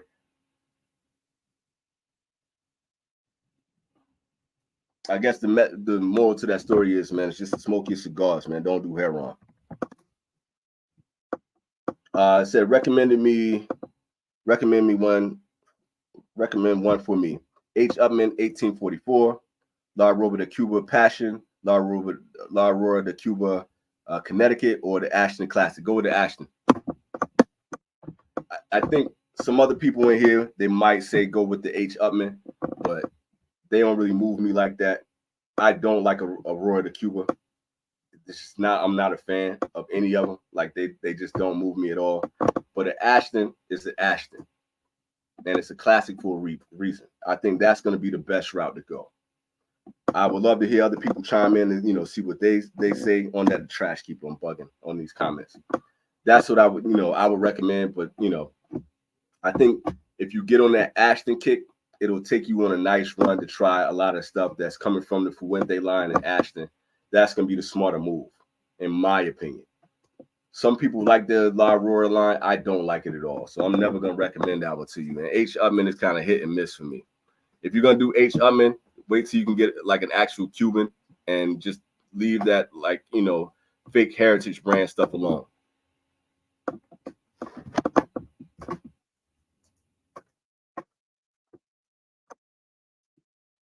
Oh, god damn. Sorry, I was trying to get the sun out of my face, man. It's blazing out here, yo. Let's see. Let me going back to these tragic tragic toasts. Trash keeper. Project 40. Project 40 I like, man. That's my, like, I could have mentioned that earlier when I was talking about the, the different budget cigars that you could get. This is a great cigar, by the way. This Olmec, this is great. When I was talking about the different budget cigars that you can get, I think Project 40 is money, and Lot 23 is money. So it's not gonna blow you away. But Texas, I'm thinking, man, if you were just if you're just in a place where you're only smoking the best of the budget cigars, then you're getting it from a brand that's gonna make quality budget cigars, and you can get a good flavor profile out of that. I put it in the same, like, in a league just below the Charter Oak series. So yeah, I would highly recommend that. Yeah, it's definitely worth the revisit. So I will put that, the Lot 23. I will put the Project 40, the New Worlds, the Buffalo 10s, Umbagog. Like, that's where you can smoke in budget cigars and still feel like you're smoking something that's not quite premium, but quality. You know what I'm saying? You're not going to have a bad run out of it. You're going to get enough flavor out of it. It's going to burn really well. So go with that. I think that's a good one to revisit. So you did a small vid once, and basically it was about having a smoke on your own. It's like a personal thing, and it is, and it resonates.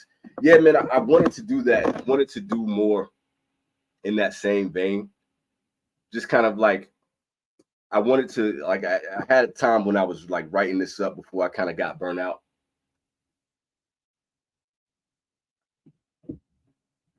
Where I wanted to really talk about just the environment of smoking cigars. Not all about promoting other people's brands, not all about like what the wrapper binder filler thing was. I wanted people to really appreciate what this hobby is all about in smoking cigars.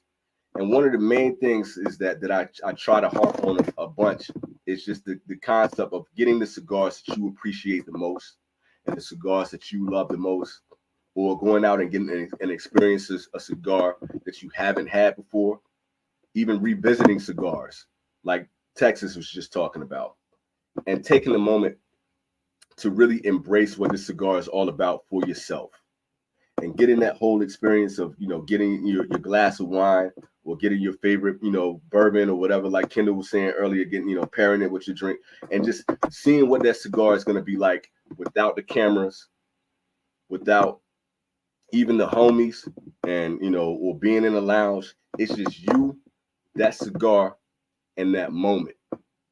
And I think that way your palate develops better, your personal experience develops better. It makes it a lot easier for you to express how you feel about cigars, to garner your own opinion, and you just live in that moment, right? Like, just living in the moment of what it feels like to just sit back and enjoy your cigar with no distractions. There's nothing in the way of it. It's just you, the smoke, your thoughts, and that time and space where you can forget everything. And there's certain times when you have a cigar like that, where that's when you go back to your homies and you just like, yo, I just had the Foundation Olmec for the first time, and I sat back with that cigar, dude, and it was just magic, right? There were times where, like, when I had to shut down the vintage cigar, where it was just like I just needed a moment just to enjoy the hobby of smoking cigars again. And I think everybody should take the time to really see what that's about. Let me see what Saucier is saying here. He said H. Upman 180th anniversary is a good cigar. Yeah, H. Upman is solid, man. And I don't know if I've particularly had that, the 180th. But that's the thing, man. It's so many, cigars, and that's a brand that's been around long enough that you got more than enough options to go out there and try. And I love when people suggest cigars like this. So shouts out to you, Kendall, because that gives people a chance to go out there and experiment and see. Same thing if that cigar is one that's going to hit right for them. Case in point, what was the Nicaragua series that I had? That thing was, it really changed the way I looked at cigars. And it was just one of the cigars that I had. This is before I got really tight with the new wave, man. I had just really started speaking with them cats. And I was just sitting on the porch in New York with my brother-in-law, smoking that cigar. And it was magical. It was, and I think that was it's the AJ series, AJ Fernandez Nicaragua series. And just, I will never forget where I was when I had that cigar. So you get those moments, man. You get those cigars where it's like you just got to appreciate it for what it is. Can you explain how the fake heritage brands work? Do they have any relation to the Cuban brands, or are they just entirely independent? I don't understand the reasoning behind the fake Cubans. So the best way to simplify that syndrome, and that's an excellent question, is that you have these major cigar brands. You have like General, STG, Altadis, and basically what happens is that it's kind of like with movies and music, where you have the licensing for certain names and for certain companies. Once they have existed for a certain amount of years or whatever, you can buy out that name, or you can acquire that name, right? So the whole thing behind these Cuban cigars, well, that was the epicenter for all the cigars that were out there. You're always going to know the name of Romeo and Julieta. You're always going to know the name of Cohiba. You're always going to know Monte Cristo, because they were the best of the best from the Cubans. San Cristobal, so on and so forth, right? Everybody knows the names of those cigars.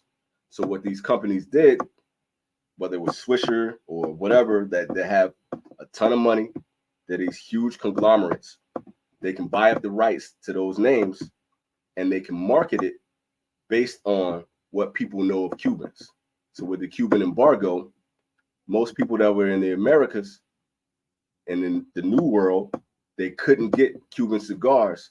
So what you do is you take that name brand and you market those cigars based on the names that everybody knows. So when people aren't really familiar and they can't get Cubans, they're either going to buy those up because they heard, oh, Romeo and Julieta. Matter of fact, when I was a butcher, when I used to smoke cigars with my friends, they were so hyped to smoke Romeo and Julietas. And I was smoking those cigars and I was like, they were mid. And I never really loved them like that. And I was just like, I know these names, but I know I'm not smoking Cubans. So when I finally got to Japan to actually smoke those, punch, all of those, and I smoked them, and and actual Mona Lonas, when I smoked the actual Cuban versions compared to these, just these general cigars, they're really just there to make money off of people. That's why I generally gravitate to a lot more of the boutique cigars, the people that really love cigars, that were trying to make Nicaragua happen, that were trying to make Honduras happen, and trying to just curate the best tobaccos and make good cigars, and not basing it off of these names, where it really has nothing to do with how good it is. It's the same thing when people would take these different movies that were like Friday the 13th or Nightmare on Elm Street, and then they remake them, and it's not the same quality. They're just baking off of people who are going to support this just because they know the name and they know the history of that. So that's the whole thing behind it. Now, don't get me wrong. You'll be able to go out there and you'll be able to find some of the H. Upmans. You'll be able to find some of the Romeo and Julietas or whatever from these other brands that are actually going to taste good. But for the most part, what you're doing is you're just you're buying the name. And a lot of these brands are going to get the best tobacco. They're just going to put what's out there for you to smoke, and you just spend your money on. They can do it at a budget price, or they can mark it up to make it sound fancier than it actually is, and then you're just going to keep spending your money on that. And that's all that is, man. It's a hustle. So just kind of be careful and just kind of go with, follow along with the reviewers, read up on the cigar, and then try some of the cigars for yourself. But I just say branch out and go to the Foundations, the Principles, the Cavaliers, the Castaglies, and, the Uniteds, and go out there and try all these different cigars. And don't just smoke from these huge companies, because they're just going to throw tobacco and see what sticks and try to get you to smoke something just based on the name, because you heard about how great these Cuban cigars were. Because a Cohiba that's New World is not going to smoke like a Cohiba that's from Cuba. It's just not the same. So I hope that long diatribe makes sense. And I hope I kind of clarified that in just the most simplistic way that I can put it. Yeah, dude, you got to get on that bronze back, man. Or even just the regular Umbagog. The bronze back is much better, and it's a little bit more expensive, but it's still only like $9 to $10. So it's not too crazy. But if you just want to get a, buy a bundle for like $80 of the bronze back, then do that, man. Spend your money on it. I think it's worth it. And I really think, like, if you like Mi Querida, if you like Sin Compromiso, if you like the red meat lovers from Saka, then the Umbagog is going to treat you really good. ESG or VSG? Me personally, I prefer the ESG. I think they both are great. I think they both are absolutely great. But that ESG was just like one of the best experiences I had out of the Ashton line. And just for me, that's what I would recommend. Can't go wrong with either one of them. United Maduro is a good budget cigar. Yeah, man, they sent me some of their cigars a while back. They sent me a whole bunch of United stuff, and they sent me a whole bunch of Atabays and Byrons. So shouts out to Oliver, man, with United for sending it out to me. And I enjoyed the United Maduro. It was cool. It's not gonna be like a must-have for me, but I appreciated the cigar, and I thought they were really good. The Maduro was solid for sure. I really like Brazilian leaf. Me too. Amazon Brazil BX3. I just had that BX3 the other day. HE Brazilian are some of my favorites, and any other good Brazilian blends. Off the top of my head,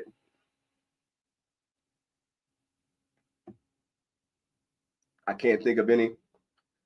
Just the regular CAO Brazil was good. They're all good, man. And the thing I like about Brazil, like you kind of get that wet vegetation, but you also get like that. They taste like Brazil nuts to me when you get that kind of waxy, nutty profile in there. I know there are more, man. I'm sorry I can't like just do like off the top of my head name some of the favorites. You name some of the ones that I would have recommended off the top, though. But I really think that there's a unique taste that you get out of Brazilian tobacco that makes it, stand out for me. So I really enjoy those. I get excited when I see Brazil. There's some of the family also sold their name rights to the company. I'm pretty sure that's the case also, Kendall. And it's like you see a lot of that just kind of in tobacco right now. Like you got a lot of these companies like Caldwell just selling off Room 101 because you can make decent money off of that. So yeah, you can do that. And why wouldn't you do that? You set your family up for life, right? I don't know if I could do that because like I would want my name to be associated with the quality, right? And I would, but hey man, we were talking with the dude's name is Mike. I can never get his last name right. And Shawashniak or whatever, I don't know how to say his last name. But he was talking about that he might sell his brand as well too. And you can't blame anybody for working their way up there and then selling off this company that you worked on to get enough money to support your family and have generational wealth. And I don't know what the behind the scenes are with, how they're doing like the contracts and things like that. They still may get kickback, or they may have just sold out completely, and not saying sold out in the negative connotation, but sold out in a way that that major lump sum that they got could set them up for life. So that they don't get any residuals from it, but maybe they do. But either way, you your bank account is looking good forever, and you ain't got to work no more. So I understand why some people would do that. So I'm pretty sure some of it have that. AJ Diaz, the Glory Brazil is a good option, Texas. Shouts out to you, Steven, for doing that, man. That dude is a wealth of knowledge right there with cigars. It's on the stronger side, so we'll have a good meal before smoking it. But I bet that thing tastes like absolute money. Shouts out to AJ too, man. AJ is gonna give you a strong cigar. All right, good. So you got the Umbergogs on deck. All right, that's Steven in Texas going back and forth. When you touched on anxiety, I understand that. I never started cigars until I was 50. It was and is only the time that's mine. Yeah, man. And like I touched on that, man, because a lot of people don't really talk about their mental health and what they go through with that. And I've been in this space recently, man, where just like trying to keep up with, being a dad, trying to work, trying to navigate multiple jobs here in Japan, trying to, do stuff, personally for my own channel, trying to learn Japanese. Like my schedule was all over the place, and I'm highly dyslexic, and I have attention deficit disorder. And when you're at that point, like trying to organize with dates and numbers and stuff like that, I get frustrated. And I've had so much on my plate and a lot of responsibility that just being out in public lately has just kind of made me anxious and almost nauseous, right? Just being in crowds and all that kind of stuff, and just dealing with the anticipation of the next day.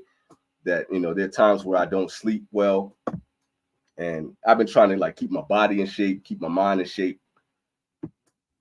and having this, these moments to be able to sit with you guys and smoke cigars and just kind of chill and just take this time for myself and just kind of like not deal with pressure for a moment.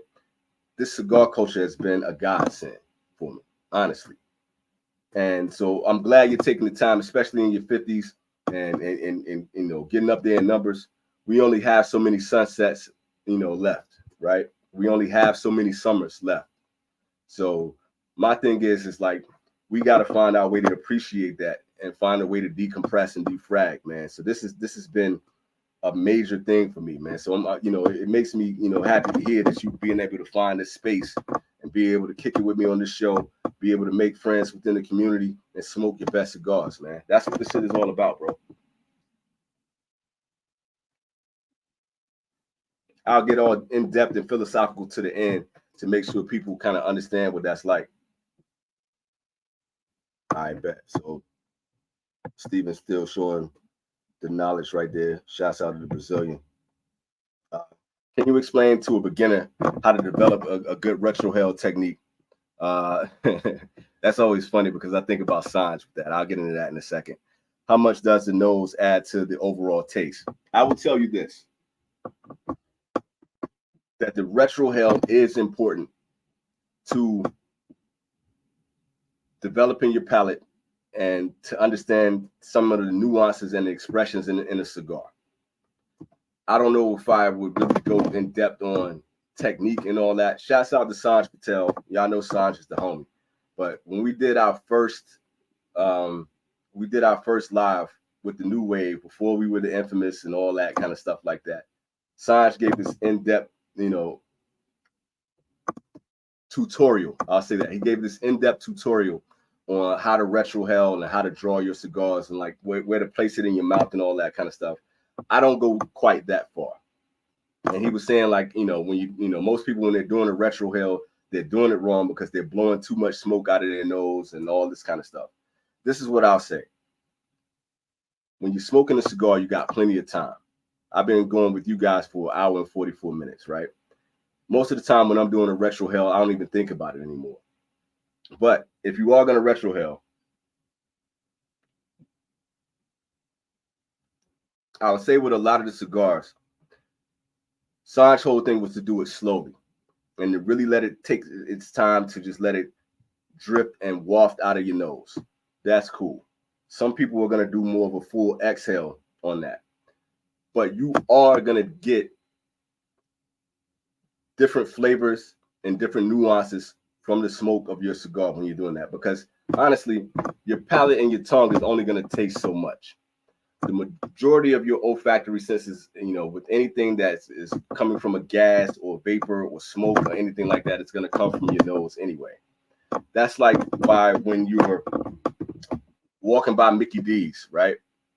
And they got the ventilation system open, and you can smell those French fries, and you can taste those French fries just from smelling it like that. You get that same heightened sense from your nose, right? That's where most of the flavor is coming from anyway. So when you're doing a retrohale, a lot of times, like with this, I get more of the chocolate that sits on my palate, that's lingering on my palate. I get more of that when I do the retrohale, but I'm also getting more of the peppers when I'm retrohaling like this, and it's just a more developed taste. So when I was talking with Steve Saka, I can't remember which cigar he was talking about. I think it was the Don Dorma, if I remember correct. And he was talking about the differences in the Don Dorma and the Golden Child. And he was saying that he didn't like the Don Dorma so much because you had to focus more on the retrohale to get more of the flavors out of that cigar. I don't get that same experience, but I do understand what he's talking about, because when I retrohale that creaminess from that cigar, that sweetness, it develops so much more. Same thing with Sanja's cigars. When you're smoking his cigars, you get more white pepper, on those notes. When you're retrohaling, you're just going to get more out of it. So what I would recommend right here, Syndrome, is when you got time to sit back with your cigars, just like we were saying earlier, draw a few times especially once you get more into the heart of the cigar and things start to develop a little bit more, do just some regular, draws. And think about what you're tasting on your palate, what's staying around. Are you getting syrup? Are you getting cedar? Are you getting nuts? Just kind of go back into your Rolodex of all the things that you've ever tasted before. And then pause for a second and just do a retrohale to see what develops. You might get more of a floral note that you didn't. You might get more of a floral note that you didn't get before. Or you might get more of the white pepper. You might get more red pepper, black pepper. You might get more vanilla. And it's all going to depend on the cigar. You're going to taste more, and it's going to like expand more, just kind of based on you doing that retrohale. And I personally think it's just going to help that the cigar develop that much more. And you're going to appreciate each cigar that you had that much more. So you're going to have a cigar like that, you can taste the difference between a Don Dorma and a Don Dorma Golden Child. And I saw somebody right here just showing how much they love the Don Dorma. It's a magical cigar. So I hope that makes sense, man. I hope that really kind of, was really giving you a way to like appreciate the cigars even more. It's not going to be about the technique. I say develop your own technique. I say just keep doing your retrohales. Do it slow, do it fast. Do a brief retrohale and then let some out, from your mouth and do bits and pieces of that, just to see how the taste of the cigar changes for you. And that's going to be up to you of like how much that affects your flavor profile. Texas says, I'm having issues with anxiety and quit caffeine. Anxiety went bye-bye. Yeah, man, that's funny. I wonder if the amount of caffeine that I've been ingesting has been affecting my anxiety levels, because I don't drink coffee, but I've been drinking a lot of energy drinks that are high in caffeine, and I've been drinking a lot of Mio water that's high in caffeine because of like my workout, because the caffeine is supposed to be there to help spike muscle development and your energy when you're working out and all that kind of stuff. So I've increased the amount of caffeine that I've taken into my body in recent years, and I kind of got a feeling that is affecting that. And it's kind of a trade-off. Like I've been going so hard on trying to get in shape and running and lifting weights, so I've increased my caffeine intake, and that might have something to do with my stress levels too. So you probably hit nail on the head with that one right there, homie. Drink plenty of water, get sleep, get your vitamins like vitamin D. Just bought my vitamin D pill. I'm taking that daily. I take my omega-3s. I've been taking my gummy vitamins. And, what's crazy is being an old dude. Like, I get hyped in the morning to take my gummy vitamins. I took them right before I got It's a shame, man. I'm laughing at myself just because I know I'm becoming this old head now. Like, I know I'm that cat that I don't go any day without taking my vitamins and shit. And everybody's been telling me to get on the magnesium and zinc. So I'll put that in my little regimen in the morning too. So I'll add that in. I don't have my Fitbit watch on right now, but I've been keeping that on. I've been kind of monitoring my sleep.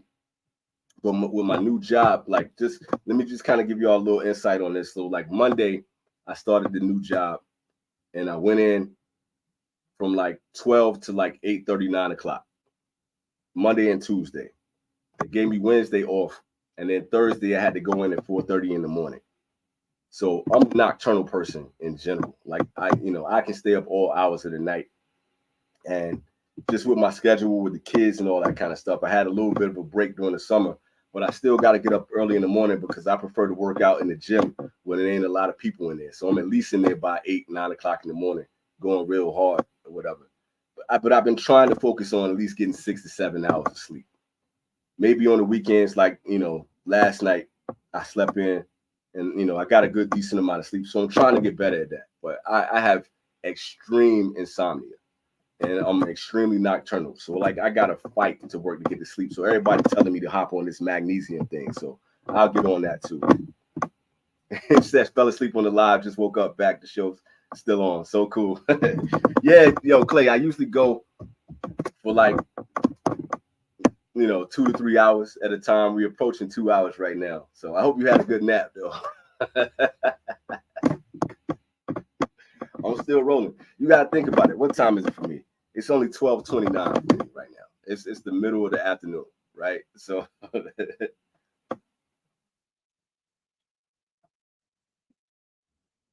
but I'm still rolling. And we still got people in here. We still got people throwing in comments. And I love that, like, Syndrome is up in here right now because he's new to cigars. And I hope that I can give, like, good insights to people that are just getting started. A lot of y'all have been rocking with me for however long. Y'all know how these lives go and all that stuff. Y'all know how in-depth it can be. We can be out here for a good little while. This sun is crazy. I think that's better right there. I think that's going to be the best place. Boom. I'm not dying anymore.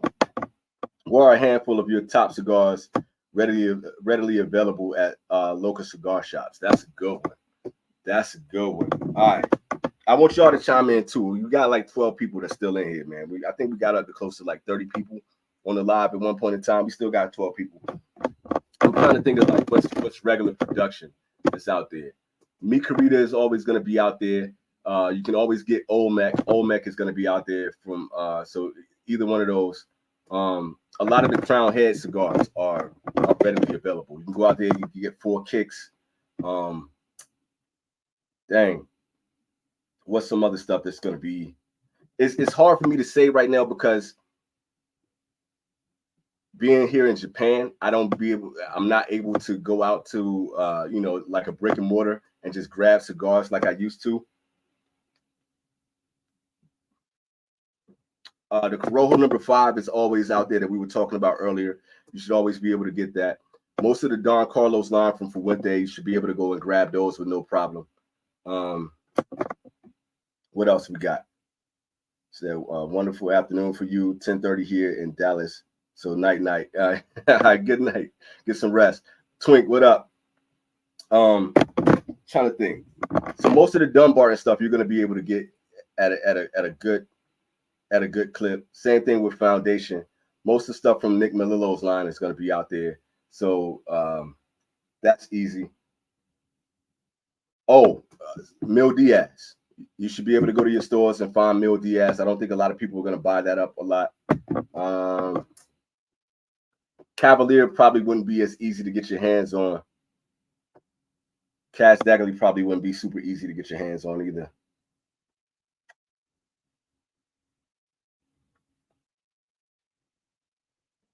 I would say Aganorsa, but I ain't really been rocking with Aganorsa as much. I'm trying to go through all the brands that I like. Oh, Placencia. You should be able to go out and get, Plasencia, like Plasencia Almaforte, Plasencia Alma del Campo, Plasencia Reserve. There should be plenty of those out there available to get. So, you know, yeah, so a lot of people are saying, like in the comments now, that you can get Cavalier pretty easy. So that's good. I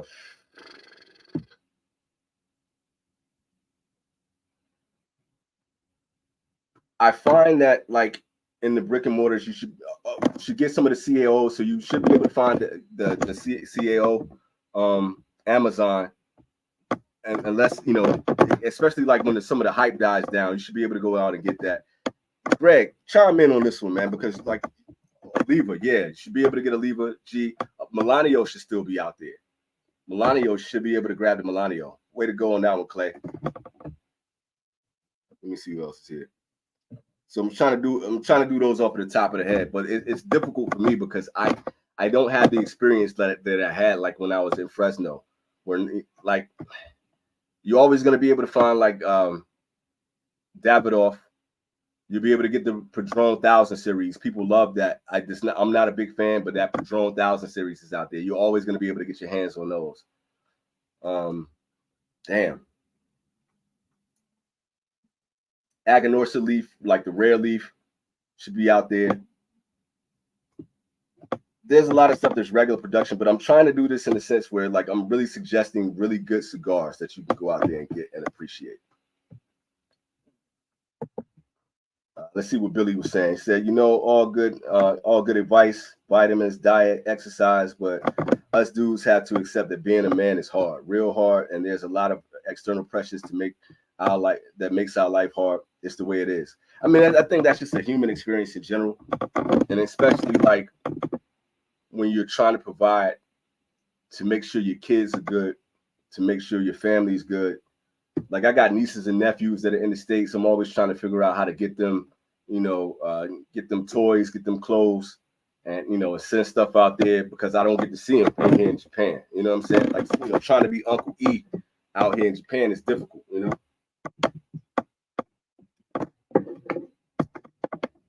Trying to take the kids out to swim lessons, making sure they're doing their homework, making sure they're taking care of their hygiene. It's a lot, man. It is a lot of pressure, man. We got a lot of stuff that we got to do. And I'm one of those people that I don't. Oh, Aroa, nice. So yeah, Aladino, Aroa, especially Aladino. That's something that you should be able to go out there and grab. That's a great one, Clay. But saying that to say, kind of going back to what I was saying, like I'm trying not to let pressure get to me, and there's always going to be pressure to get things done. But I'm one of those people that I don't like to let people down. Let me tell y'all a personal story the other day. You know, trying to take care of my wife, and to be for real, the reason that we're here in Japan is because of my wife's career. And my wife has a very high position, you know, where we are and what she's doing. So she has a lot of pressure on her. So I want her to focus on getting work done, right? I want her to be able to focus on just being able to go to work and putting out the fires and handling all her emails and, you know, taking care of her team and doing all of that kind of stuff. So when she comes home, everything is good. So the other day I went out to get her windshield wipers taken care of. And I'm trying to do this and get her car done, get all the oil changed and get the tires done, get the windshield wipers done, blah, blah, blah. Get a car cleaned out. I vacuumed everything out. I detailed her car, and I had to go to a place to get new windshield wipers. I don't speak very much Japanese. I only speak a small amount.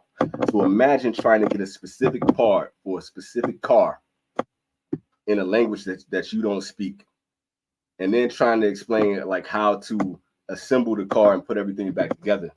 So in doing that, I rushed home because I had other stuff that I had to do. I think I had to get the kids to their swim class or whatever. And I forgot to change out her windshield wipers. And it's been pouring raining here. We've had typhoons and all that kind of stuff. And my wife was so pissed at me that I didn't change those windshield wipers. And the look on her face, like she was disappointed in me. And if she was just like, I put faith in you to do this. I felt horrible for the whole day. So I got it changed. Luckily, we didn't toss out the old box, because what it was is like I had to come home to rearrange that, and I got sidetracked. And in my brain, I thought I did it. So I just left the box in the car with the new windshield wipers in the car, and it still had the old wipers up there. And we were trying to figure out, like, yo, why ain't these windshield wipers working the way they're supposed to? And I was like, yo, I just bought new windshield wipers and all that. I hated that I let her down. And it's something simple, but it's just the fact that I let her down in that moment when she needed me. And I can't stand doing that. So that type of stuff, like little things like that, especially with me being mad forgetful, that weighed on me for a while. You know what I'm saying? And I just can't slip and I can't fall like that. So that's the type of stuff that makes me, like, I'm always wondering, like, yo, did I forget an appointment that I had? Did I forget a date that I got to take the kids to school, or, you know, get them to the dental office? And then I got to get to work, and, like, you know, so my phone is like crazy with all these different alerts and alarms and stuff like that, man. So that's what all that was. So tip top, Greg said, you know, Placencia Almaforte, Dumbarton Sobra Mesa, Don Carlos Any, Oliva Milanio Siri, VGO, and maybe the Diamond Crown.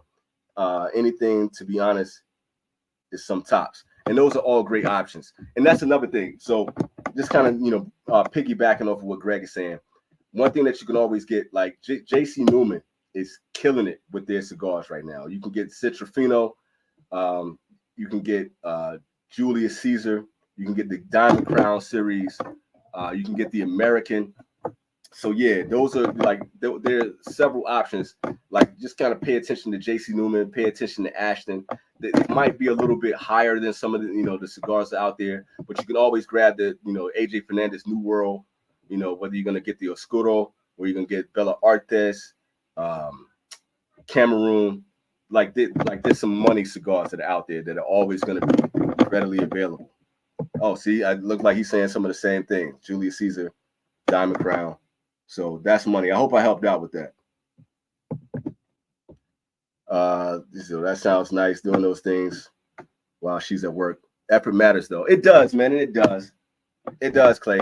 And that's one of those things that I try to think about. You know, just making sure all the laundry is taken care of, making sure, like, yard work is done, assembling stuff at the house. Like, it's a lot, you know. And then you're trying to do that while maintaining whatever your routine is for the day. You got to get to the gym. You got to get your run in. You got to make sure all the kids are getting to their destinations and getting to their spots. You got to make appointments. I cook. I do, you know, I make dinner and all that kind of stuff too. So you kind of make sure all that's done. You got 24 hours in a day to get all this stuff done.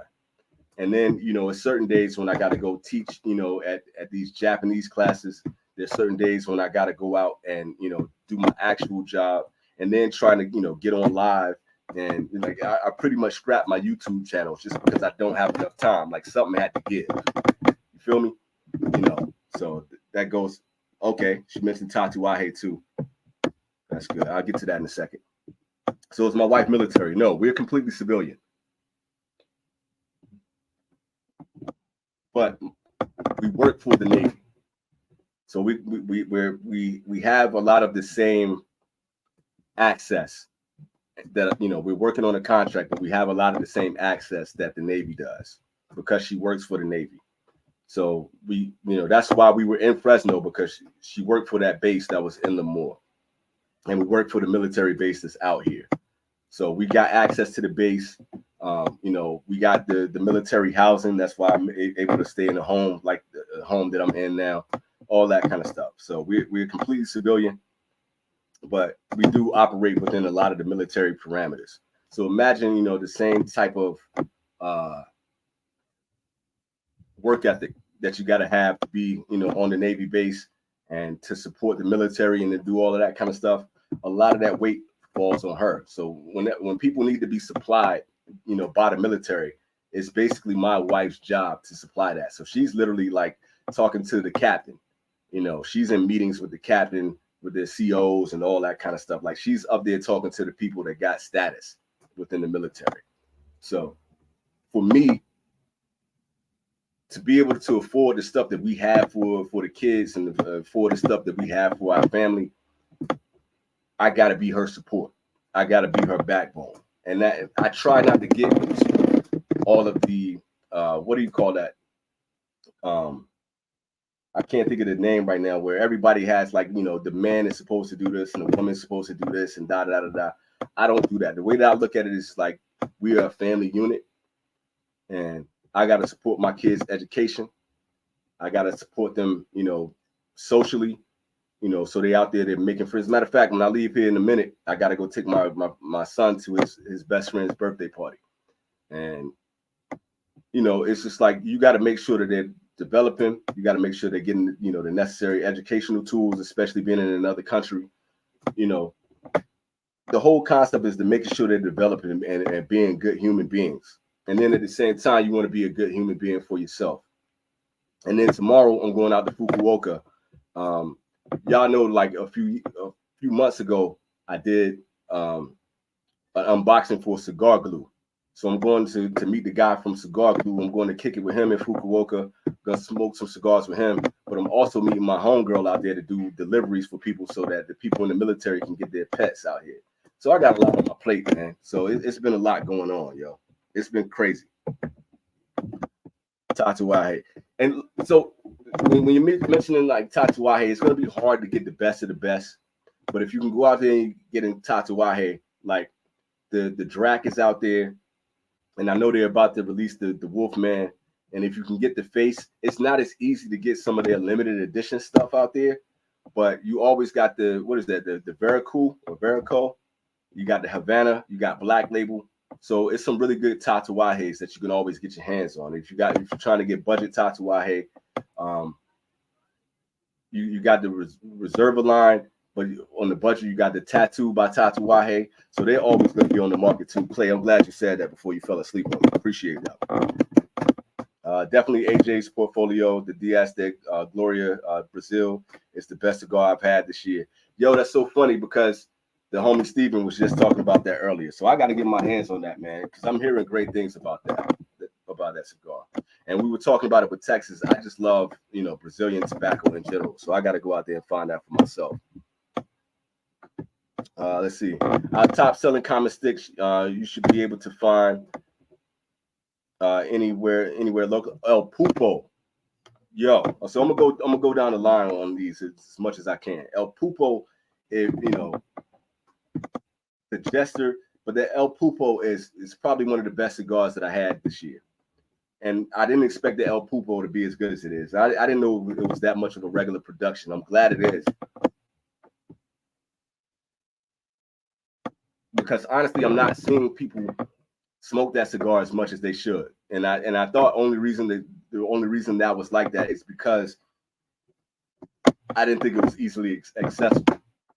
But that cigar starts off with like a major punch to the face. But when you get into the heart of that cigar, it's beautiful. And it's the reason why that cigar is selling so well. Asylum, Insidious.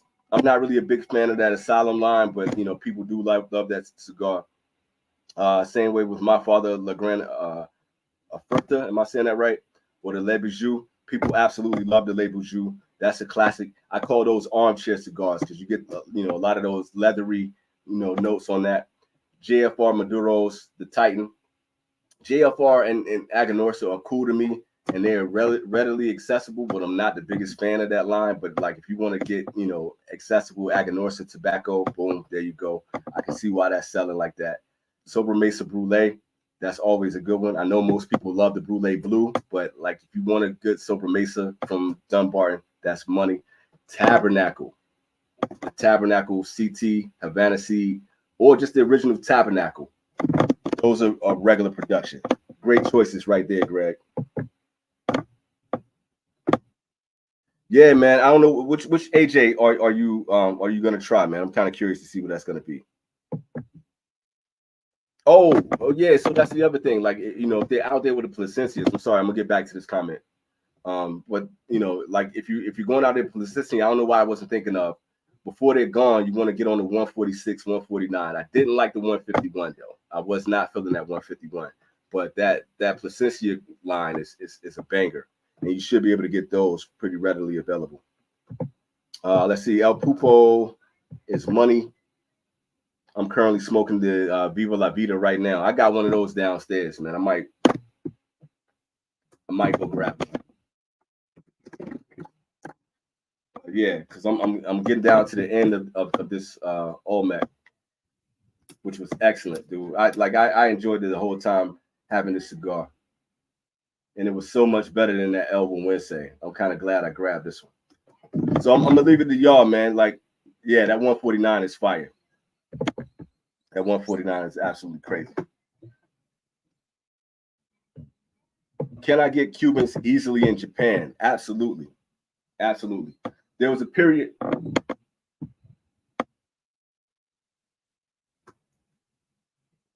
There was a period when I was here where I was like, because I had the accessibility to grab Cubans, because it's not like it was like in the United States. It's like there's no embargo here. And most of the, I say this a lot of times, so this is going to be rehashing for a lot of people that have been following, the lives and the vintage cigar for a while.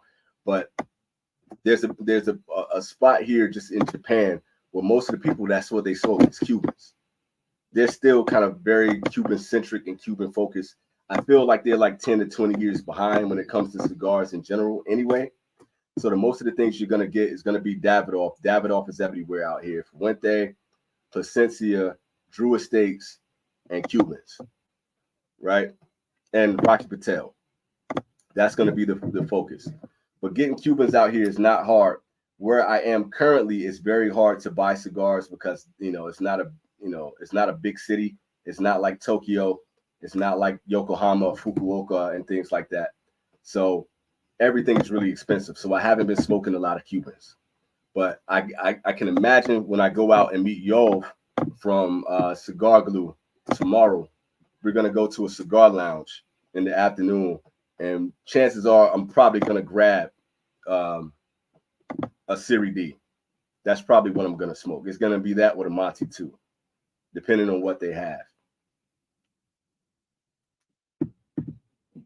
But there was a period when I was doing a vintage cigar where I just wanted to really get the experience to see what it's like to understand Cubans and to smoke Cubans.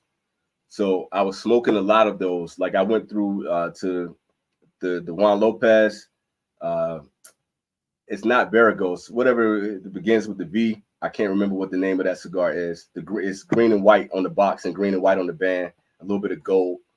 Ramon Alones, Trinidad. I was just going, Romeo and Julieta. I was just going through the whole Cuban experience just so that I could have some insights and explain to people what it was like to really, smoke Cubans and to see how different they were from whatever the New World cigars that were out there. And I did that just so I could have that much of an understanding. And it was just nice to be able to be here, that I didn't have to worry about buying from, some shady site. I could just go to, my brick and mortar that was down the street. And Syndrome, if you get a chance, go back on my channel. I did three actually. I did 3 videos where I went to Yokohama, one I went to Yokosuka, and the other I went to Shibuya in Tokyo. And I just did a quick review on these different brick and mortar spots and lounges that I could go to and I could buy cigars. So that way you can kind of see the different Burgos. Thank you, man. But I went to all these different, that wind is crazy. I went to all these different locations just so everybody could see what the experience was like traveling through Japan and what their cigar lounges were like, what their brick and mortar spots were like. And you can see all the different selections of the different cigars that were available to me.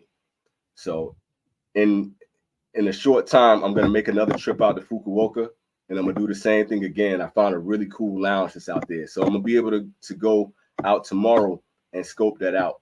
Just because I'm meeting someone there, I don't think I'm going to be recording or filming or anything. But the next time that I go out there and I just got my own free time, I'm going to record that for y'all so y'all can see what that experience is like. And I'll have a new video up on the vintage cigar that's not going to be alive. So I got so many views on that. I think most of those videos got like 1,000 views on them. And it's kind of cool just to kind of give that experience of what it's like to be in Japan and to see what the way Japan appreciates the cigar culture. It's kind of fascinating. So yeah, I do have access to Cubans out here. So if you get a chance, try the El Pupo. Um, I never because like Viva La Vida, Jester, El Pupo, and what's the name of the brand, y'all? Like, because I can see what their brand looks like. Y'all tell me what that is. I can never keep up with that in my head. But I want Clay to go out there and try El Pupo. It starts off extremely peppery, so you got to have your palate ready for that. Like that first third is a punch, but when it mellows out and it balances out, it's really one of the best that's out there. So either do your Googles or go out there and find it. You say Artisan Tobaccos, there you go. Tip Top is on it. Greg is money. Dude, you a wealth of knowledge, bro. I'm so glad you're there. Boom, we're gonna put that up there. It's an amazing cigar, and they're doing their thing. Let's see, AJ Brazilian Harris. Okay, that's that one for me. I need to link up with you offline to ship some Cubans to me. I may be able to do that. I would definitely. I've been sending out boxes, so I'll gladly send some stuff out to you. If I can get my hands on it, it's not as easy out here because of where I am in Sasebo right now. Because like the lounge that I go to that's out here, well, that I've been to, I don't even go to it very much. They're marked up 150%. So let's just say for I got a CAO Pilon that's like a $6-7 cigar in the US. That cigar cost me $20 here. So if I can get my way out there and if I can scoop up some more Cubans, I will gladly send them out to you. So send me a message on the Vintage Cigar at Instagram. We'll politic and I'll see what I can do. I like this right here. El Pupo is an artisanal tobacco made by AJ Fernandez, but it's the top seller of the year for us. I didn't know it was top seller for y'all, man. That's major. El Pupo, peppery on the light, but not heavy. Then the chocolate bar, smooth, creamy. That's exactly it. It's wonderful. It is a great cigar. You should be interested, Clay. It's a banger. Be prepared to develop a cigar crush, the Brazilian Montefina wrapper over Nicaraguan binder fillers from AJ Farms. It's crazy. All right. I got a little bit more time. Let me see where I am right now. It's 12, almost 1 o'clock. Do y'all want me to grab another cigar? Should we end it right here? Because my cigar is coming to an end. What y'all want me to do? Y'all want me to keep rocking for one more cigar or shut it down? You can get Cuban cigars easy in the States, but be very careful. Find friends who travel a lot. Word. That's the thing about being in the States. Like you can get it. I wouldn't say it's easy, but you really got to be able to have. You got to have a plug, and you got to have a connect, and that's the most important thing. I know a lot of the homies that are back in the States are getting a lot more Cubans now, and there are people who can travel out to Cuba and they can bring some stuff back.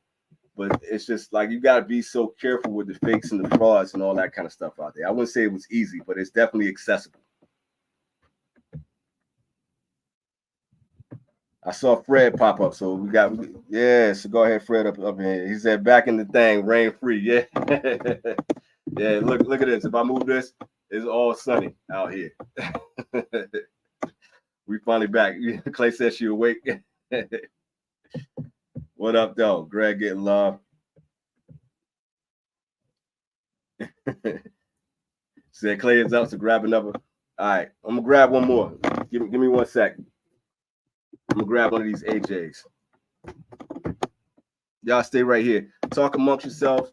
Put some questions in the comments, man. It's only gonna take me a second to run downstairs, grab this one last stogie, and I'm gonna chop it up with y'all for a minute, and we're gonna see how this does. This wind is gonna take this thing down. I'll be back, yo.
All right, Joe, I'm back.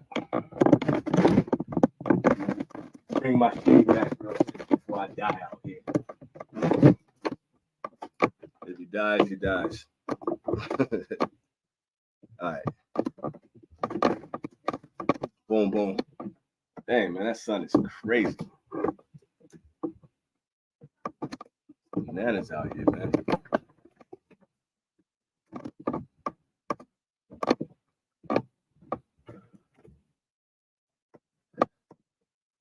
All right, give me a second. Let me get myself set up real quick so I don't die of heat exhaustion.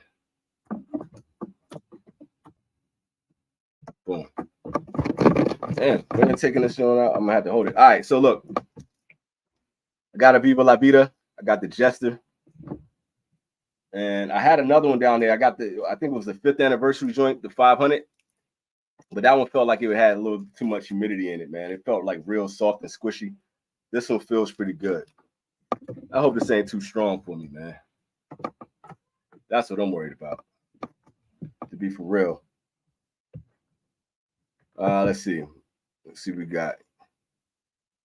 You can order Cubans off of the site called Cigar One.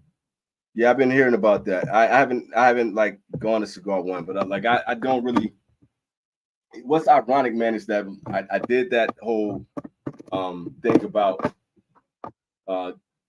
the top 10 list. I did 2 versions of the top 10 list of where to buy cigars, and I had a lot of those Cuban sites up there so that people could, know that they could go and buy Cubans online and stuff like that. But then a lot of them started to get a lot of negative reviews, and I kind of felt bad about that. I didn't want to put people in a position where they were going to buy Cuban cigars and then end up getting fakes and getting stuff like that. So I kind of stayed away from that. But those reviews are like, I think the first one I did is almost at 20K views right now.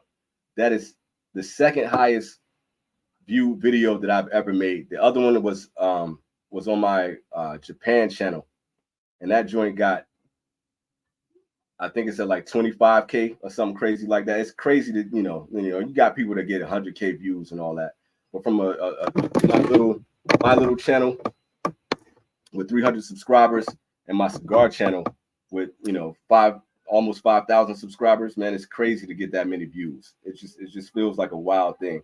But I didn't want to steer people wrong, man. I really wanted to have that site as a wealth of knowledge, and that video as a wealth of knowledge for people. And I didn't want anybody to get burned. So I just be careful getting those Cuban cigars, man, because there are a lot of counterfeits out there. He said 4 minutes to midnight, so he'll grab it for Wednesday.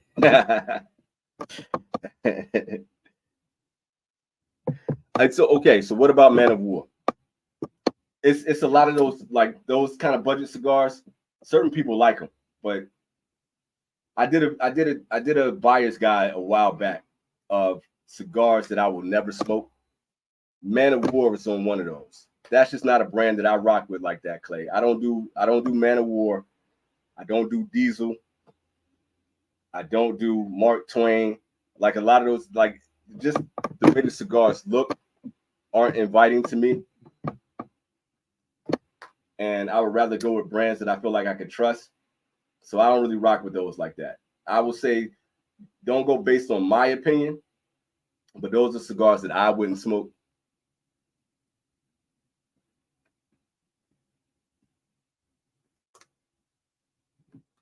I just don't trust the quality of the tobacco. I know some people will really dig it, but it's just not for me. Damn, we got 20 people rolling right now. I wasn't expecting that. What up, man? Thanks to everybody that just joined in, man. Y'all show a little bit of love. Hit the like button. Show some comments, man. Let me see everybody that's in here. I know some people are lurking. I know some people are watching in bed and they can't really, comment, or they're driving or whatever. But yo, let me know who's in here, man. I wasn't expecting 20 people to pop in like that. That's dope. I said, yep, it's an online cigar distributor out of Switzerland. A lot of those are either out of, somewhere like Switzerland or something like that. Ordered a fiber of Partagas D for last year. How many of those Partagas have you smoked, man? Gerald from San Diego. Shouts out to San Diego, man. What up?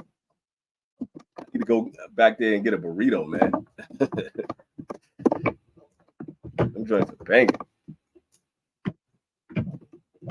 I ain't been to San Diego in a minute. That's a lot better, man. That's goddamn the sun, man. I can't get away from it. Let me see if that's gonna help. Appreciate you giving that comment too, man. Did you have a cigar today? I don't know if that's Jero or Yero. I'll say G. What you have? What you smoke on? Yeah, I guess I am getting a late night crowd now, man. That's a cool vibe.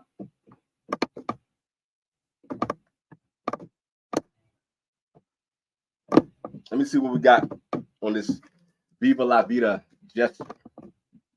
It is a 5.5 by 56 5th anniversary Jester Flat Bellicoso. It's AJ, so I know I'm gonna get some pepper out of here. But it's these, man, like I gotta give it up to like Viva La Vida. There was a period where I wasn't really sure about this brand, but everything that I've smoked so far has been damn good. Especially the El Pupo. The El Pupo has been the best so far.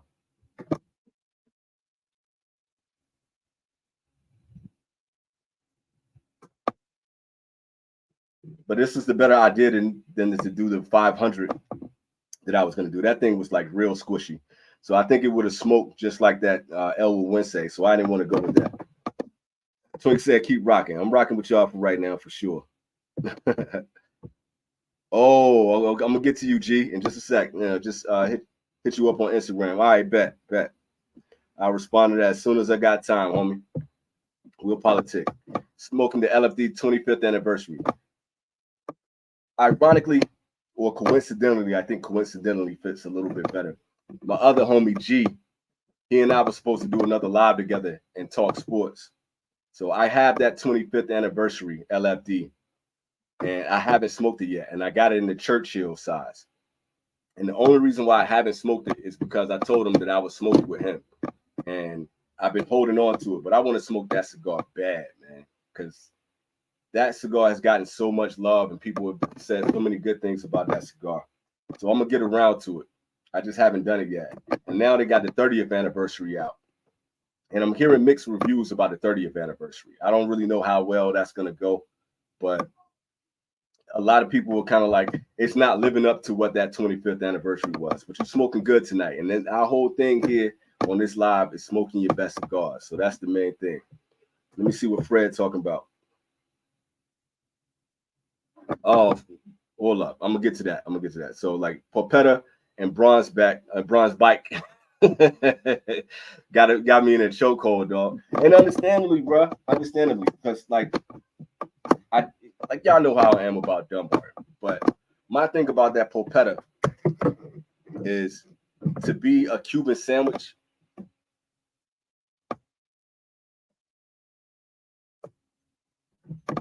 I feel like soccer showed everybody how to do a Cuban sandwich. And I just absolutely love the favorite flavors and everything in the Micarita line and everything in the red meat lovers line. Like it's umami, it's vegetal, and it just got a right balance of earth and chocolate. And literally you get all of those in the Porpetta. And it's just a little mini budget stick. I got one more left. And I've been holding on to that bad boy. I got one more left. I smoked quite a few of those.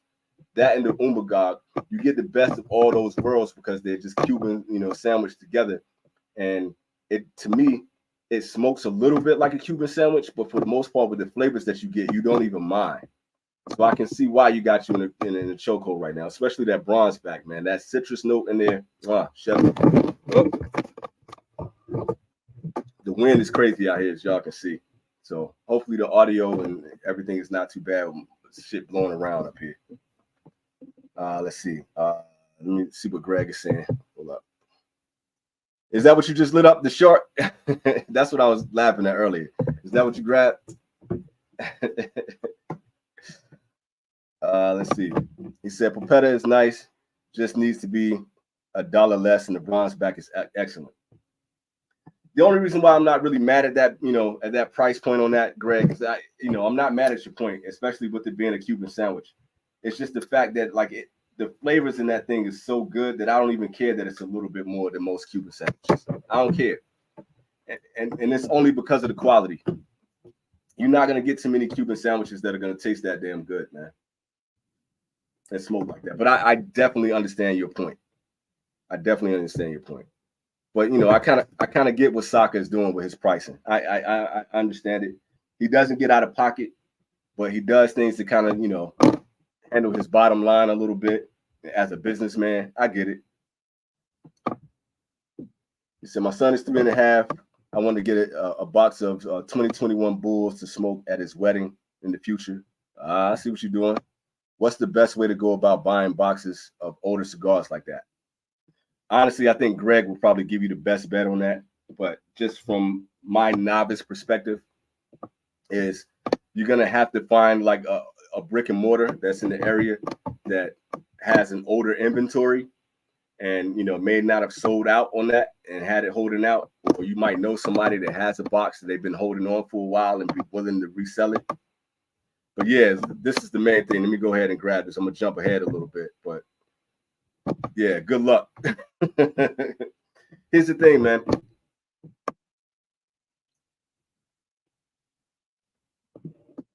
That's a highly coveted cigar. And it's one of the most popular cigars that's out there. And most of the people that actually have that cigar, if they either holding on to it or they burning through them because that is a great cigar. So the chances of you getting that is going to be slim to none. But you never know, man. Luck might work in your favor. I got a spider flying around on so I'm trying to be careful. But yeah, the main thing to get that is going to be slim to none. So I would say just go out and try to get the oldest boxes you can. But it's going to be hard, man, because the production of those cigars, like when those cigars are released, they get bought up. And you got people who are buying boxes and boxes and boxes of those. So it's going to be really, really hard to do. But it sounds like G might have a little bit of feedback for you, man. So I hope that works out.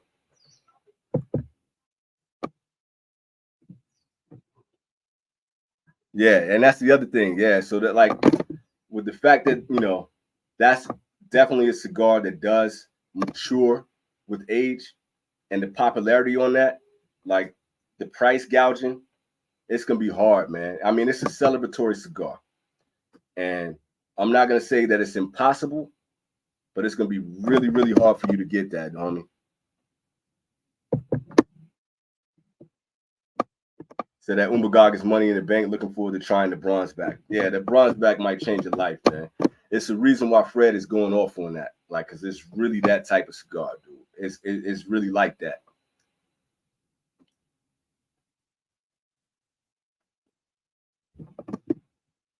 I'm enjoying the way the cigar is smoking right now. I'm not getting killed with a ton of pepper. I don't know like how much my palate is FUBAR, but just the quality of the smoke that this thing is putting out. It's a little bit of strength on the retrohale and a little bit of pepper on that. I'm not getting a lot of like, you know, chocolate, but it's smooth as is, but it's a little bit of a woody bite to it.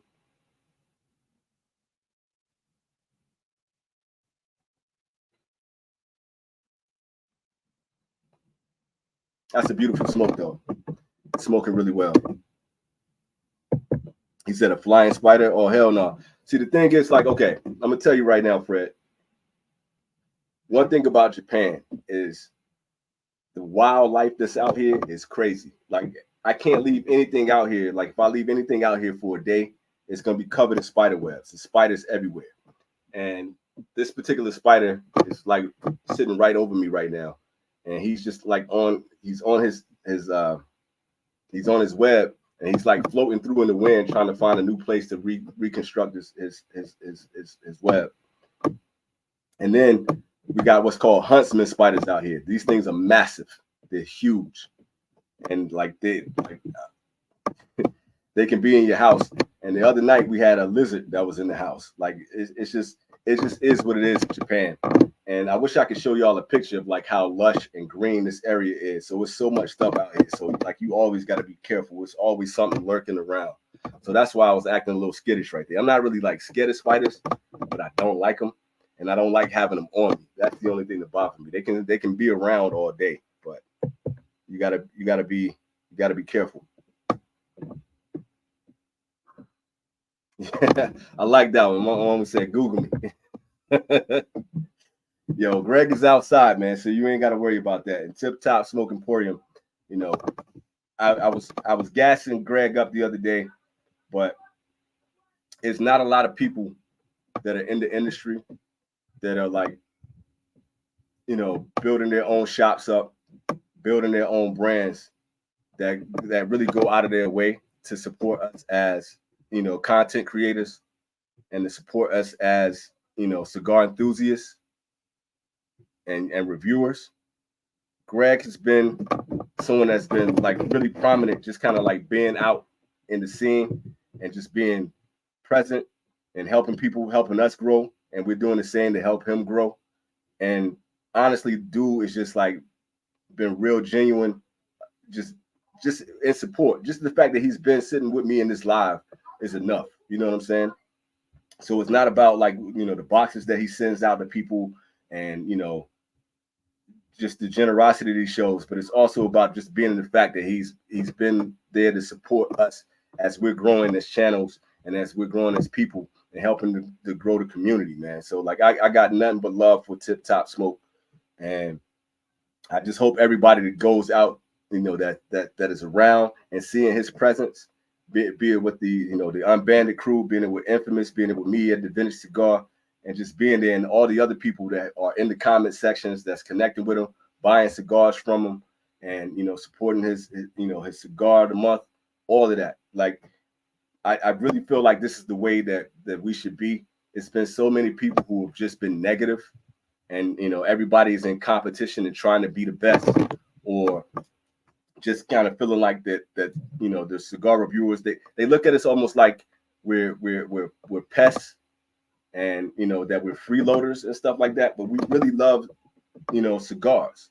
So if we're out here and we're smoking your cigars and we're talking behind the scenes in our group chats, and we're making videos and we're doing cigar of the month clubs and reviewing cigars and giving them ratings and all of this other kind of stuff, and taking the time to make videos, edit videos, and do all that kind of stuff, for people to look at us like we're just hangers on and we're not really about that cigar life. Sorry, man, I got to hold on to this thing. This web is crazy.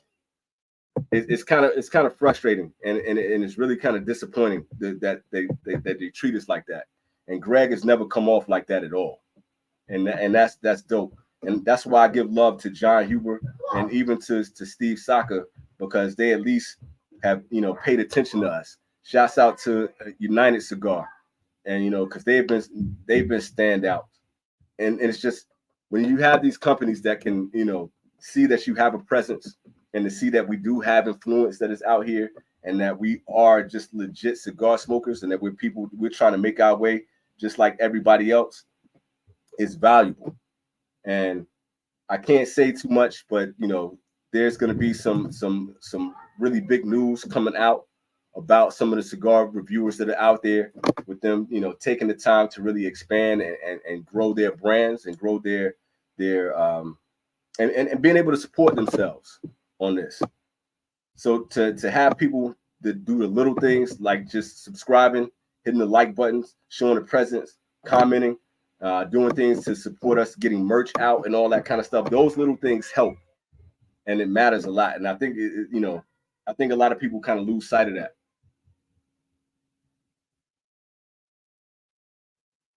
So Greg has been absolutely money.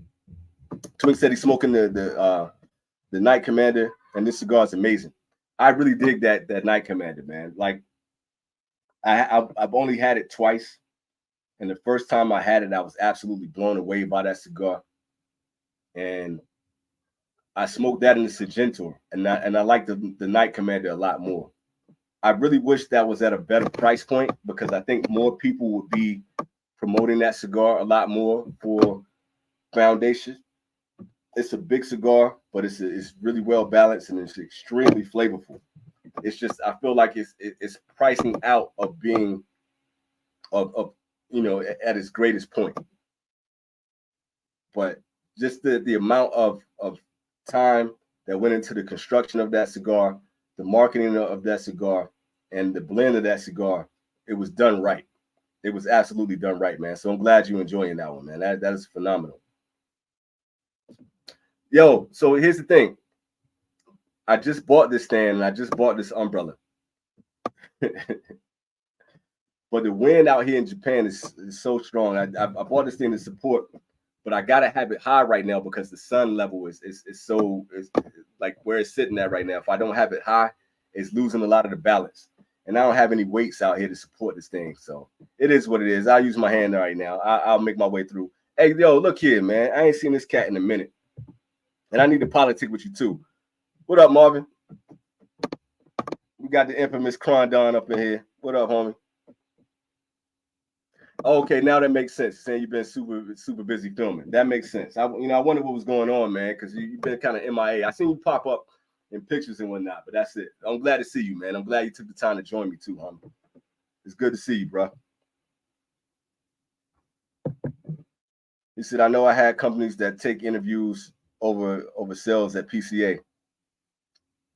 Yeah, so look, when you were on the Unbanded, man, we was talking with the infamous cats, Greg, that we really need to have you on just so you can like talk about what the industry is really like. And I love the fact that you're so candid about how a lot of the things are operating and how a lot of these companies are operating as well too. And I would love to really get your feedback and just sit on the show and talk. So we've been talking about that, man. We really need to get you on, especially after what you did on Unbanded, man. That was some good content, bro.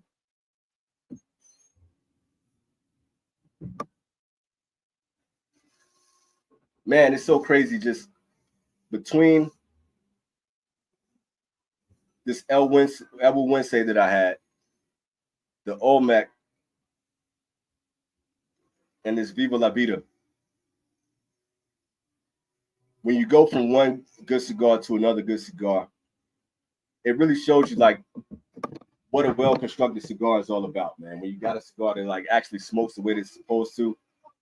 AJ Fernandez did his thing with this Viva La Vida line. It's a banger. It's a banger. My palate is a little bit fried.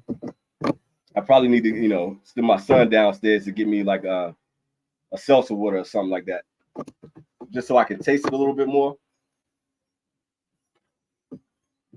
But goddamn, this thing is good. Okay, yeah, I'm glad you talked to DJ. Good. DJ is the better at that, man. Like I said, I'm horrible with time and organizing everything. That's not really my strong suit at all. Let me throw that up here real quick. I'm gonna go back.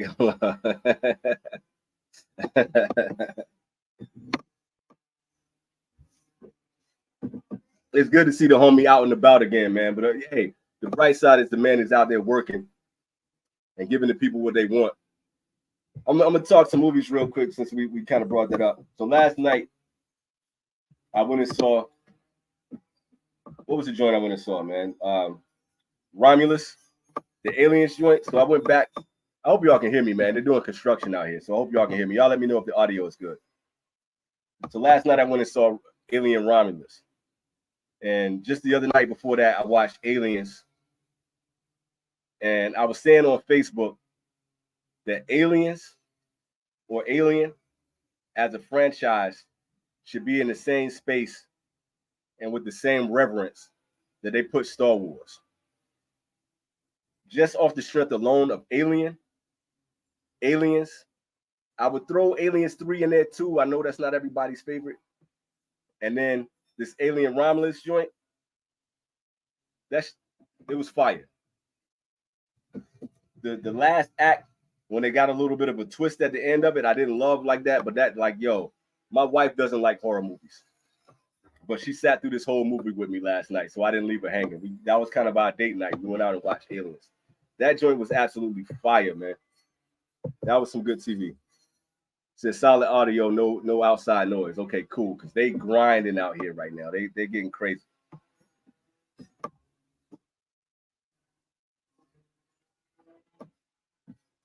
They're really right next door to my house too, so I'm glad that's not working.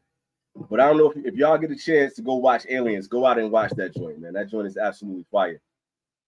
Yeah, I heard. You know what? I've never seen Prometheus, and I haven't seen the Covenant joint either. But now that I saw this, I know they took little bits and pieces from Prometheus to make this fit as a part of that story franchise. It's fire, bro. It's absolutely fire. So I'm gonna go back and hopefully, I doubt I'll be able to do it this weekend, but I'm off on Monday, so maybe Monday I'll see if I can pull that up and watch a couple of those. I'm gonna see if I can do a little marathon for Aliens. But really, if we're talking about horror, we're talking about sci-fi. Aliens is better than Star Wars, man. I'm just gonna go ahead and say it. It's better. It's better sci-fi. It's better acting. Yeah. I know it's a prequel, and that's why I think what I want to do is actually go back and watch them in order. So so they can kind of tell the story as they work in order. And the one that I just watched last night is supposed to be in between Alien and Aliens. So I'm kind of hyped to see that, man. I'm kind of like on my weird movie stuff right now, but I got to go back and check that out. He said the boy went on a bench today. He watched 3 Aliens movies and then the theater one. That's what I'm talking about. That's how you do it right there. That's the stuff I love to see.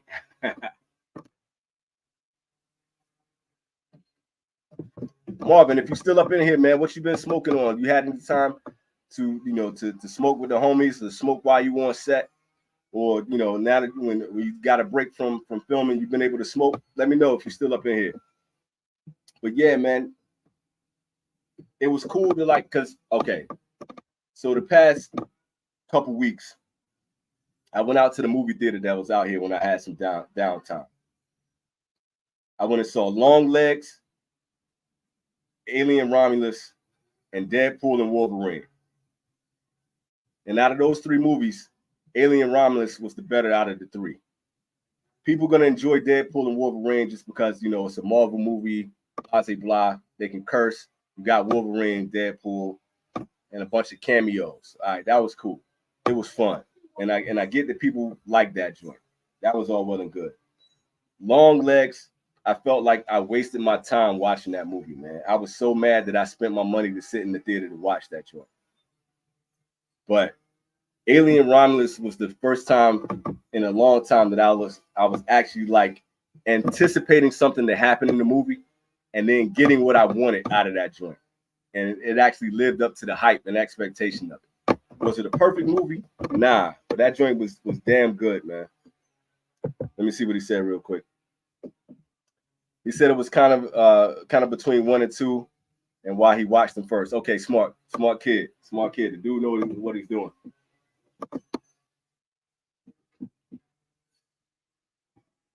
I appreciate people that can take the time to nerd out the same way we nerd out with cigars, man, and really try to get an understanding of where things fit within a timeline and trying to get a full story. And I really feel like Fede Alvarez really went back and did his homework on that. Oh, I also finally went back and watched Creed 3. I hadn't had a chance to watch that joint. The original Creed, the way that connected with the Rocky story was perfect. Creed 2 was good, but it kind of bored me a little bit. But Creed 3 went and did his thing. And I think I know what's my man that that played in Creed 3. I can't think of what his name is right now. He's the cat that got banned from Marvel recently from the accusations that went against him. I think he should get his career back, but I can see why his career blew up at the Creed 3. That was a good movie, man. I kind of slept on that movie. I was like, I ain't gonna watch this joint, man. I kind of think Michael B. Jordan is kind of running his course with Creed 3. And they were having so much stuff happening behind the scenes with Ryan Coogler and all that. But they did a good job, and Michael B. Jordan did a good job directing that joint. It was fire. Let me see what Clay is saying. Yeah, movie choice is definitely relative, like cigars. I think so. But I'm kind of glad you said that. But the way that I want to kind of add to that is that everything to a degree is going to be relative, right? But I feel like when it comes to cigars, some things are going to be based on your taste, right? Some things are going to be based on what you are interested in seeing and what you can tolerate. But also, it's also going to be based on the quality ingredients. What actors are you getting? How well you're writing the story. Jonathan Majors, my man, thank you. How well you're actually constructing it, how well you're telling the story. And that same thing goes into the cigars. Are you getting the best? Are you getting the best tobacco? Are you blending it and taking your time to blend this to tell a story with the tobacco, from your filler leaves to your binder to the wrapper? Does your band give a story? Is there a level of sentiment with your story? Like, one thing that I absolutely love, and shout out to Jamar with Definition Cigars.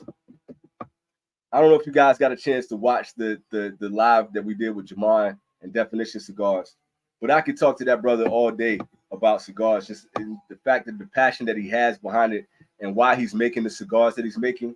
It's like water for chocolate. I feel like all of that stuff goes into cigars as well too. So when you have a story that is connected to a family member or connected to an experience that you have with a cigar, and you're trying to create a cigar that's going to have that same flavor profile, and it's going to relate to a cigar that you love however many years before, all of that stuff kind of goes into the same concept. So I really think, like, let's take Star Wars into a concept right now, right?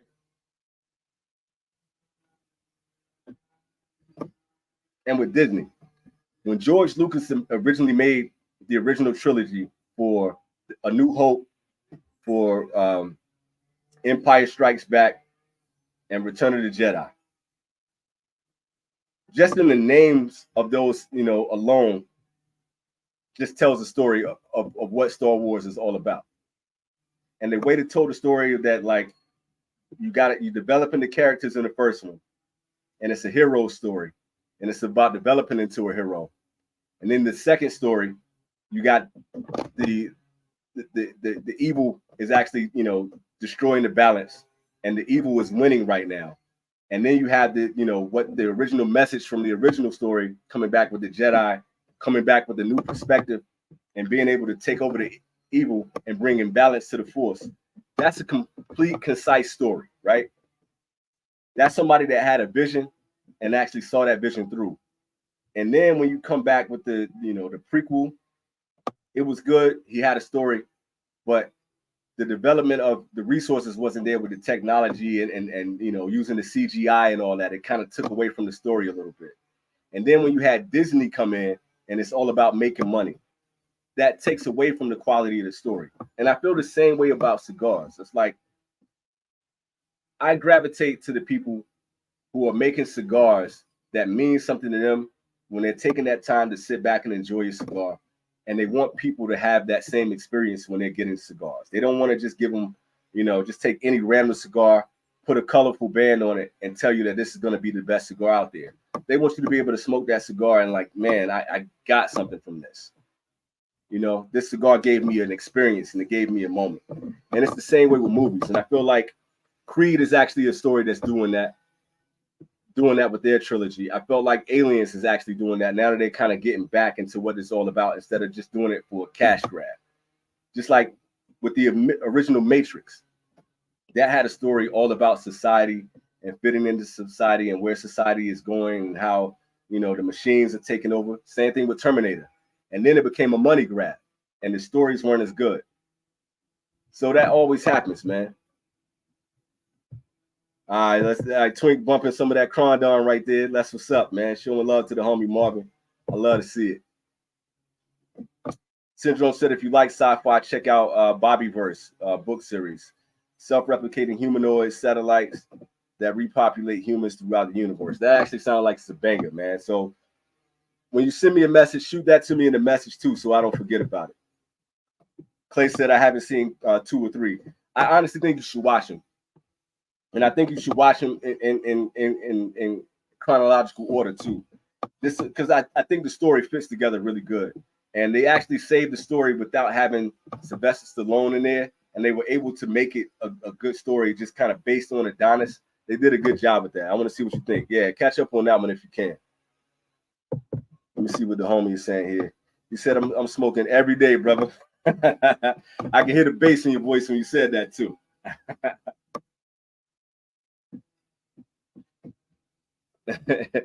He said, I've been on the Smoking Jacket Red, Davidoff Millennium. Davidoff Millennium gets mad love right there, man. He said the Crown has TAA 2023. I had that one the other day. It didn't hit me like I wanted it to, but it's still solid. The Four Kicks is a banger. I got to smoke that Four Kicks that John sent to me, that OG. And the La Patisserie, you know what's up with that. However you spell it, I know what you're talking about. Aladino Cameroon. I'm so behind, like on that Cameroon train with the LE joint and with the new Reserva, man. What you thinking about those Cameroons, dude? I want to hear your insights on that, and some Cuban. So you smoking your best, man. I love to hear that. Love to see that. Yeah, man, it's definitely good. I'm not getting the best out of it because my palate, I had, three cigars, but you can see the construction is doing what it's supposed to. The retrohale is where I'm getting most of the flavor from on this, man. But it's really holding up and it's doing the trick while I'm out here smoking with y'all. Chev said that the La Patisserie is fire. It is absolutely fire, man. Smoked the Los Calaveras 2024 and it's nice. I'm so behind on that Los Calaveras 2024, man. Whenever it gets here, it's gonna get here, man. I'll get to it. I haven't checked to see if it's sold out yet.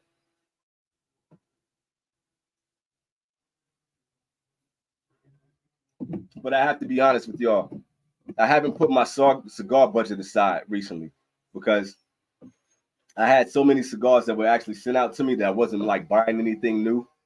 But I need to get that Los Calaveras 2024. I need to get that Aladino Cameroon LE, and I need to get that Cameroon Reserva instead of just kind of waiting on it. So I'm gonna put some dough aside to get that now that I'm like actually back and not just earning yen. I wasn't able to spend my yen like that. I've only had yen in my pocket. So now that I got some USD flowing, I'm gonna get back out there. Just show mad. That's mad support right there. The homies supporting each other right there. Got a love to see it. Yeah, but if you got a chance, man, I'm gonna go through the rest of this cigar. So if you got a chance to light up that La Vida, man, smoke that. I would love to hear what your thoughts are on that. On that, Greg. Not Greg. Damn, Marvin. Got a box of La Patisserie from 2020. Fan fucking tastic. Word up. And of course, man, I didn't even know you was up in here, man. You've been quiet today, man. What's cracking? Let's see, about 50% of them were plugged, though. You know what? Here's the thing. I'm glad you mentioned that. So when he originally, when I'm talking about John Huber, when he originally released that La Patisserie, this is back when I was like buying cigars out the wazoo, and I had to have that cigar. I bought like a 5-pack of them joints, and I would say 3 out of the 5 of those were plugged. I got this big bug flying around. Sorry about that, y'all. But yeah, and I got one left. No, so maybe it was 2, because I smoked a couple of them that smoked the way they were supposed to, and the flavors on those things, like that creamy mousse chocolate that you get from that La Patisserie, is money. But the problem is I've had a couple of them that either were plugged on me or tunneled, and that was the same thing when he did the rebrand. Because I had them, like I still got one that still has the brown footband on it before he rebranded that joint. So when I got the new releases of them, I got several of them that were like had some construction issues, and I don't get a lot of that from Crown Heads. But the La Patisserie is the one that I've gotten at the most. And the problem with that, and what's making it frustrating, man, is that like when they smoke good, they smoke extremely well, and they're not as good as the Le Carême. Matter of fact, I just had one of those last night, but they're still up there with some of the best of the Crown Heads. The only downside is, man, you might get them where their construction is off. And I need to go and check and see what Tabacalera he's rolling that out of, because I want to see like where that's coming from. I might look that up in just a second. The Long Live the Queen from Caldwell was a Cameroon rapper, and it was surprisingly good. I did not like that cigar, homie. I did not like that cigar at all. I love Cameroon. That might be my favorite rapper, if I can do that. you know, and I don't do that like favorite rapper thing too often. But I would say right now, currently, between that and Broadleaf, it gets me the most excited. But when it came to anything out of Caldwell, and I know Robert Caldwell probably hates my guts, man. And I don't do this to bag on him or to down him. I just never have a good experience with his cigars. And I tried that Long Live the Queen in every Vitola you can think of. I've tried them all, from the box press, the limited edition, to the Lancero, to the Toro. I've had multiple. I had a smaller one, and I did not like any of them. They like I can't get any taste out of it. And usually when you get a Cameroon, you get that nice sweetness to that cigar. The only thing that I can taste out of those Caldwells, man, is paper bag, man. And I've tried. Like I really tried to give him the college try on that. It's not gonna live up to a Don Carlos. It's not gonna live up to the Aladino Cameroon. It's not gonna live up to the Definition Cameroon. It's not gonna live up to the RS88. I've tried and I've tried. And see, Marvin said he's like, man, I like that Aladino Cameroon, surprisingly.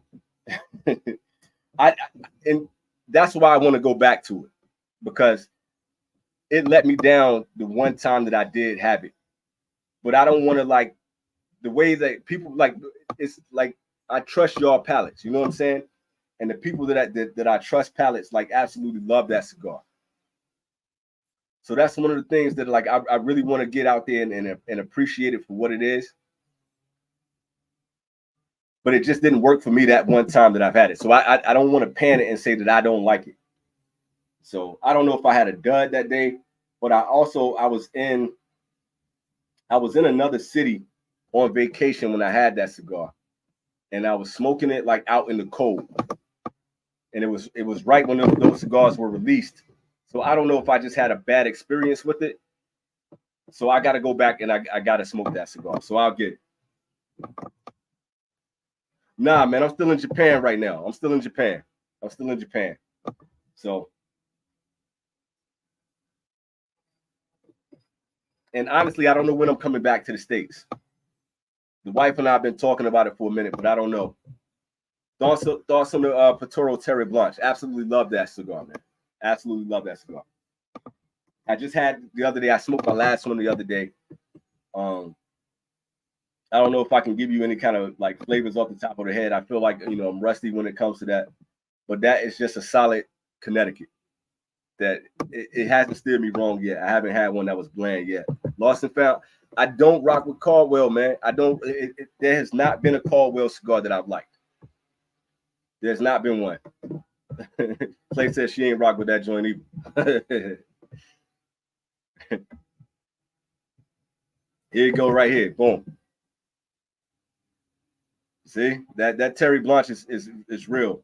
El Septimo. El Septimo is a cigar brand that has absolutely eluded me. I don't give any feedback on that one. I know I hear mixed reviews. There are people that absolutely love El Septimo.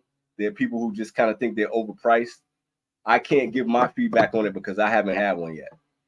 I don't know. Because that's not something that I could just get out here, that I could just go while I'm out here and just grab it. And when I was like buying cigars, they were either sold out or I couldn't get them from like Neptune or anything like that. So I never had one.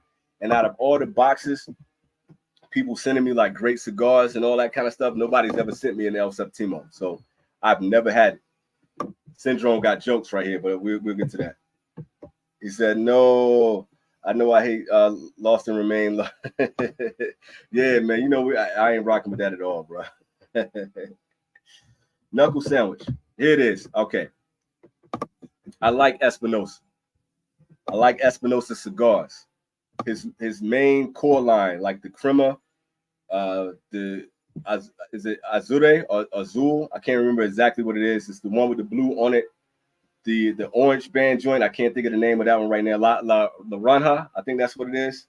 The Habano, I dig them all. The Crema, all of them, fire. I rock with Espinosa. Some of his more like, you know, lesser known cigars. I'm not really feeling the knuckle sandwiches that I've been given to smoke. I really don't rock with Guy Fieri. Everybody that know me know I don't rock with Guy Fieri like that. So I really wasn't really paying much attention to that cigar. You know, I had completely written it off.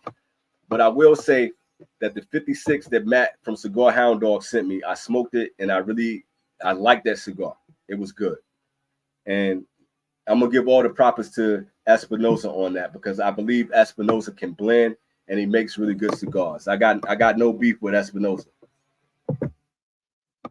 Said I tried Queen of Sheba for $20. Wasn't great for me. Yeah, I'm just not my thing. Caldwell, my style is jalapeno, Lancero, Sofa King is so so fucking good. That Corojo wrapper is amazing.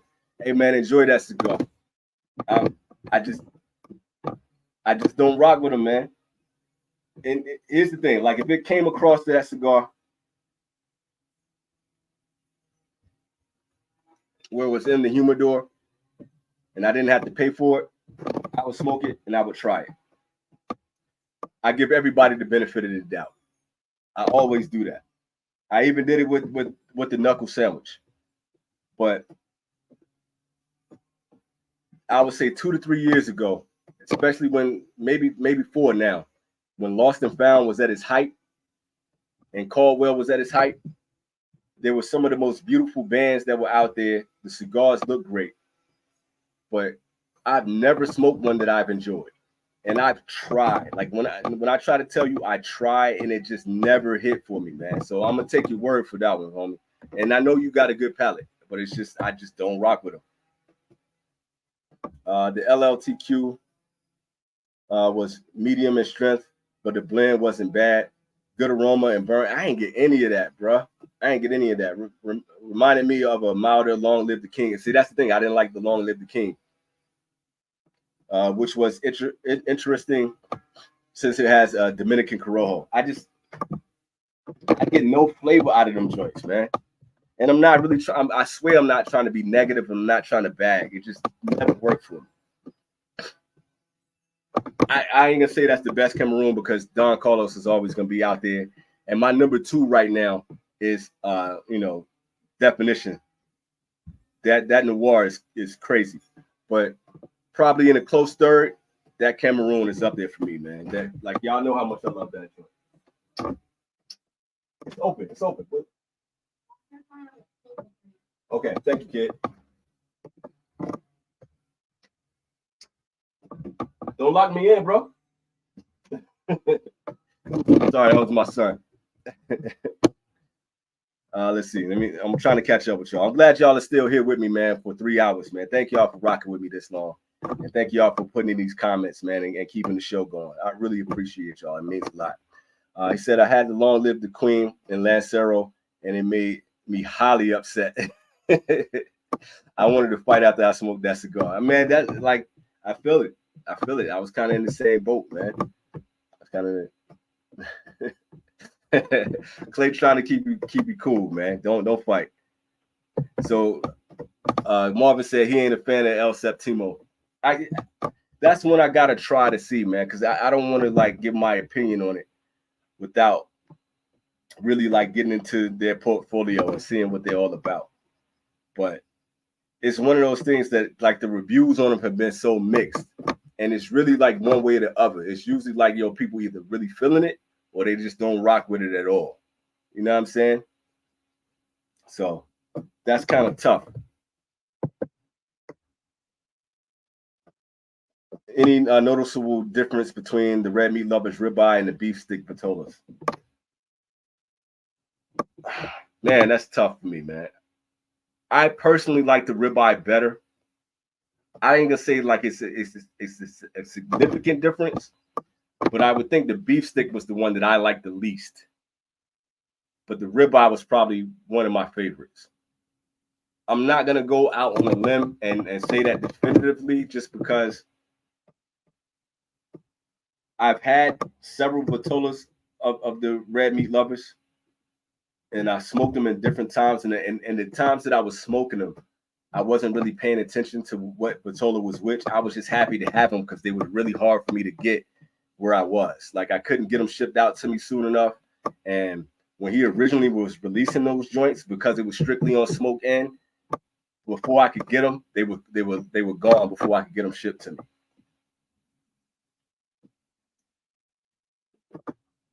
And the first one that I had, I don't even know what Vitola it was. You can go out and find a video for it. I did a video for it, and I was eating it with Wagyu, and Wagyu was so fatty that it covered the taste of that Red Meat Lovers.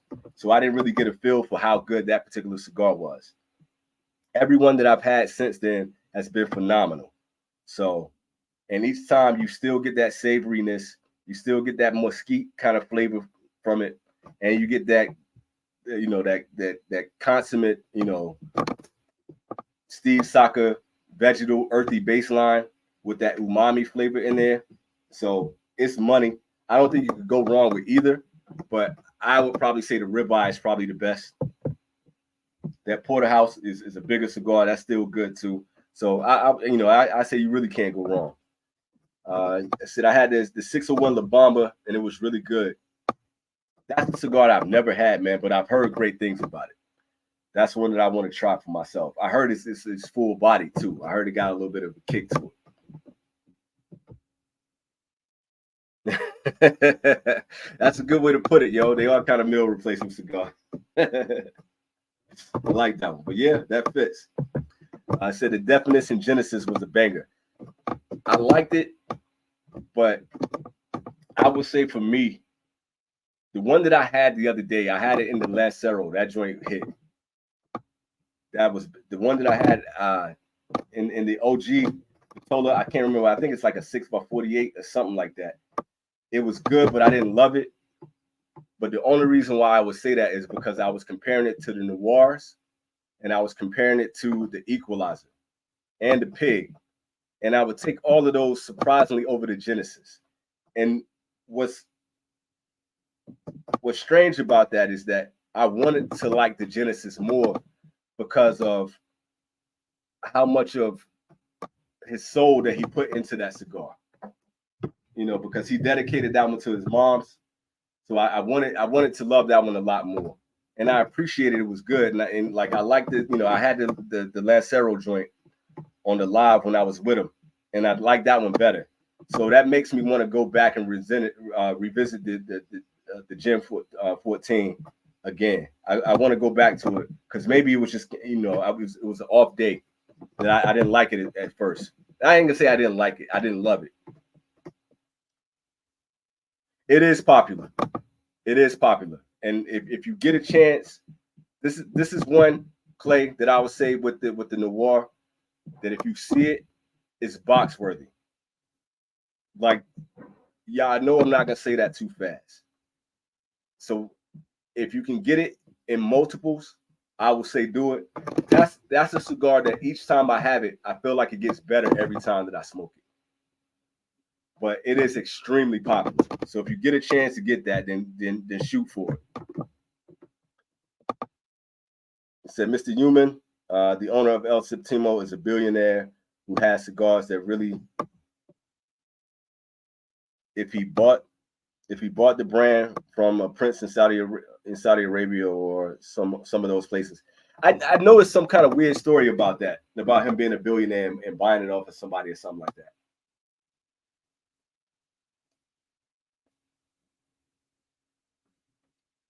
And I heard all about that, but I really didn't want to get too deep into all of that until I got a nice sweetness, chocolate sweetness off of that. Finally, that was nice. I finally kind of tasted the cigar a little bit more. But I kind of want to smoke the cigars before I really kind of give my insights and thoughts on that and really dig a lot deeper into it. She said I'm not looking that hard though, but when I'm out and about.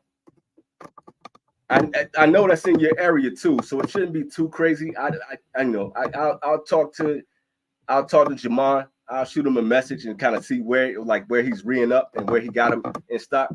I know when we talked to him before, he was doing a lot of traveling and he was trying to get the brand out in a lot of different places. But I know in Texas, you know, that's home base for it. So I try to see if I can find out where they are so you can get your hands on that. That's one of the, like, I really, really, really want you to try. Like, really, really want you to get that. He said, you're right. That definition in Don called us a super fight. But that, look, I'm not taking away from I don't got ash all over my feet, but I'm not taking away from that RS88, man. I love what Sanj did with that cigar. And how many of y'all have had the Charisma or the Silver yet? You know, because I haven't had any of those, and I'm seeing those like kind of Sanj cigars pop up on the internet now, and I'm seeing them pop up out there, and I just haven't had a chance to try any of them yet. So I want to know what y'all feedback is. I got to answer for that question too, Syndrome. I'm gonna get to you. Let me get to everybody else first. He said, I'm not looking. Oh, I already got it that one. Boom. Okay, so I'm here. I'm ready. Boom. Look at that. Keeping up with the chat. Best Lancero for a first timer.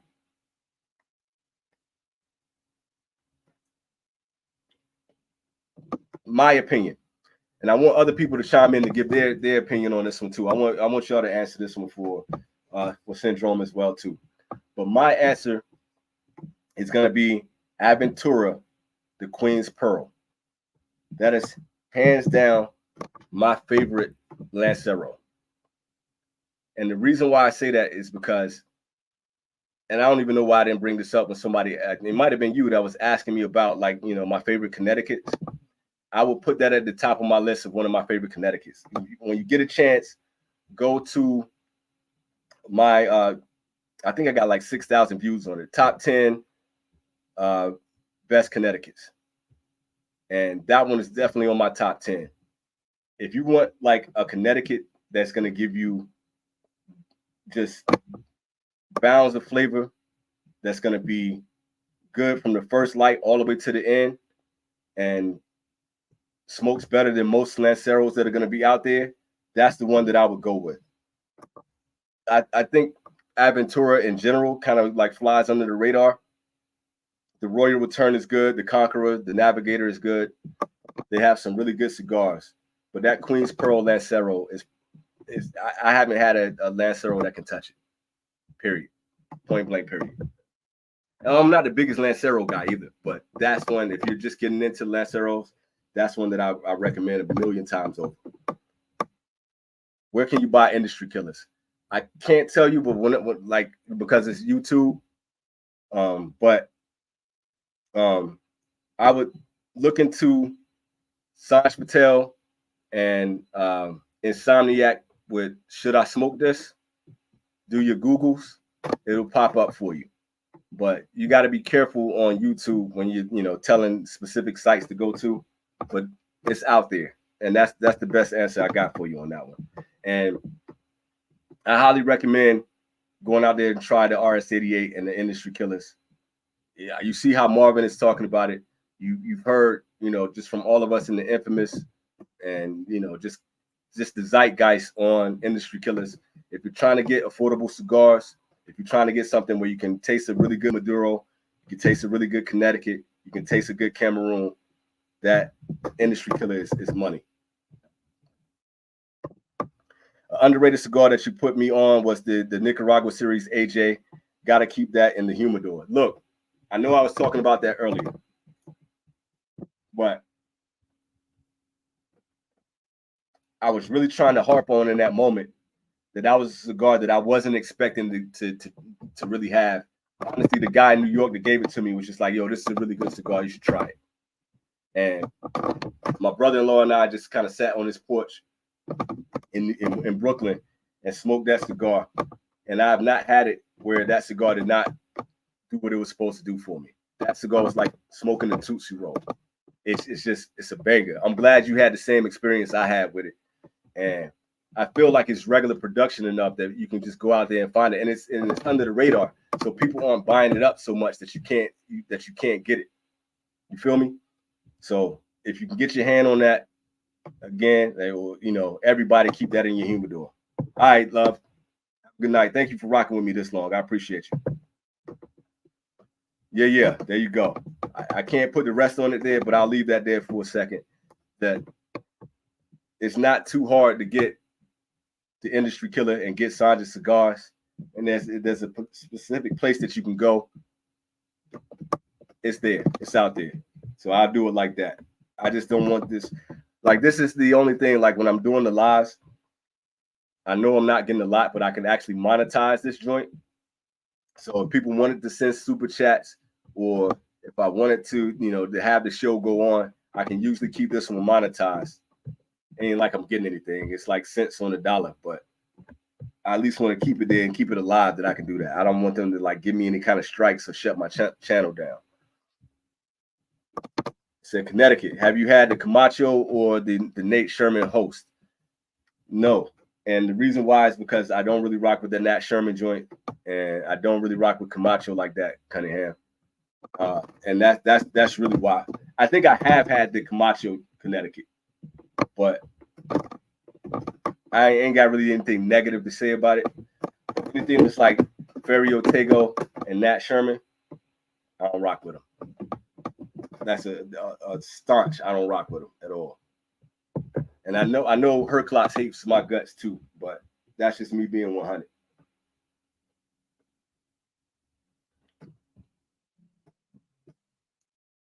He said, I buy the 5-pack of Noir from Definition Cigars directly. That's the way to do it, man. I'm glad Jamon is getting the support. And for real, if it's any cigar that's out there that I'm willing to go out and buy a box of right now, it's definitely that Noir. Just as far as like the cost and the flavor, and then supporting somebody that I totally respect in this industry, that's one that I give the highest of praise to. I know this drink is gonna be hot as hell, but god damn, that's like drinking hot tea. Oh, still good though. Yeah, that's crucial. Have I had the Crocodillo yet? Trying to find one near me. I haven't had it yet, man. Moses, when I tell you that Matt, first of all, Matt gave it an unparalleled. That don't happen on the Cigar Hound Dog show too fast. And everybody I know that's had that cigar is ranting and raving about that. So for me, when it comes to Warp, the El Oso is what I usually go to, and the Chinchale. And everybody is saying it blows both of those out of the water. So sooner or later, I'm going to get my hands on those, man. But I haven't had it yet. So I got to put that on my list of joints to buy. I'm probably going to do that right after I get off with y'all. Tiki up in here. What up? Let me see what up with the homie, man. My brother, what up? Appreciate you joining in with me, man. But as far as that Crocodillo, man, it's only a few cigars right now that has my attention where I'm like, I gotta kind of like go out of my way to try to get them and really get it in the humidor to see what it's all about. That's a cigar that's on the top of the list that I want to try to see if the hype is really what it is. And I'm at a point right now where I got my cigars that I absolutely love and that I really want to rock with on a regular basis. And then you got these cigars that's like, I want to see if they can fit into that echelon, if they can fit up there with the Mil Diaz Maduros, with the Atabey Black, with the Patoro Terry Blanche, with the Mi Carita, with the Noir, with the RS88 Cameroon. So I'm trying to get my hands on that, that Cameroon Reserva, that Cameroon LE, and I'm trying to. Dang, who's that? Is that my wife? And I'm trying to get my hands on that Crocodillo. I think that's right. I think everybody has like a wish list. I'm gonna put the Andalusian Bull in there too. Red meat lovers. You have these cigars that you kind of fall in love with, but I think that's those are cigars that I want to see if that's gonna give me that same feeling. So that's my wish list right now. Those are the cigars that got me kind of amped to see. Okay, I need to add these to the humidor ASAP. Let me go back. Sorry, I didn't want to jump anybody's comments. He said Warp Cigars is killing it. Fred is gonna love you for that right now, for saying that if he's still up in here. The Grand Reserve 88 and the Cloud Hopper, just to name a few. I haven't had a cloud hopper in a minute. It's probably been like a year or two. I need to go back and revisit that. So he said, what's your humidor setup? Do you separate storage for longer term aging? Not quite. I got a couple that's in there. So what you can do, I'm gonna give you, the overview since we up here. Clay, you the best. You the best. Thank you. That means a lot. You the best. I really appreciate you. I can't tell you how much I appreciate that. As far as like the humidor, because I have a humidor tour that is on the Vintage Cigar page that you can go check out at any time. And it's only changed a little bit, so to kind of give you an overview of how I set it up. I got a top shelf right now that has all of my cigars that come from Black-owned businesses up there, and it has all of my Fuentes up there, and it's a couple more that I have, kind of separated up there. And I only do that because it's only so much space on that top shelf. But now I have that set up so like I know when I want to grab my Fuentes, I know exactly where they are. Or it's a cigar that I haven't tried yet, or it's something like from what's my man named Eric for Black Star Liner. I got his cigars up there. I got the Mansa Musa up there, and I got a couple other cigars that I haven't tried yet that I need to get up there. Right below that, I have all of my Dunbarton Tobacco and Trust cigars. So I got all my Muestra de Sacas, all my Sobra Mesas, and everything like all of that stuff is in there. Everything from Saka is in that drawer.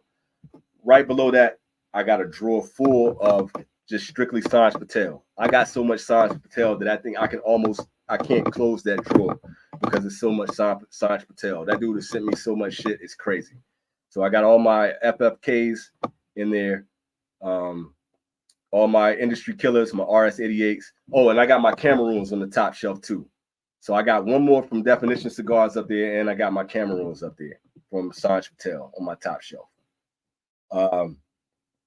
Right below that is Placencia and Crown Heads in the second drawer, and in the third drawer. And then I got a drawer that is, and that same drawer has the Foundation, and it has these Viva La Vidas. Am I saying that right? Viva La Vida. Yeah, I did say that right. Then below that, I got Greg from Tip Top sent me all of, what did he send me? He sent me all of the Blackbird cigars. I ain't even opened that box yet. And I got some Psalms that I didn't open the box that I got, from Vlad and from Master Your Ash. I got all my Drew Estates in one bag. I got all of my everything that that comes from Drew Estates. Drew Estates is Viva La Vida, not Viva La Vida, but what's Drew Estates? Liga Privada, Under Crown. All of that stuff is in a spot. I got all of my Atabays in one spot. Damn. I'm trying to think. So all of that stuff is in there. That's all in the humidor stuff. And then the other joints, I got just Tupperdoors, just full of stuff. It would take me forever to go through all of that off the top of my head. But that's how I got it set up. And then I got one on top that, I got all my stuff that I'm dry boxing. And then I got my just, whatever miscellaneous cigars that I can just grab, So it's a lot, man. It's a lot of cigars in there. I know I don't have nearly as many as a lot of people, but if you go back and watch that humidor tour, you can kind of see how anal retentive I can get about my cigars and where I put them and where I place them. And I took all of my 69 Boveda packs out, and everything is at 65%. And I'm trying to keep everything at 65. That's kind of my goal with that. He said, I'm hitting a cigar event in Portland tomorrow. Dion Giolito, shouts out to Illusione from Illusione is gonna be there. That's what's up. They're doing a mystery cigar reveal. Word, that sounds dope. I hope it's a dope Illusione too, man. I rock with Illusione.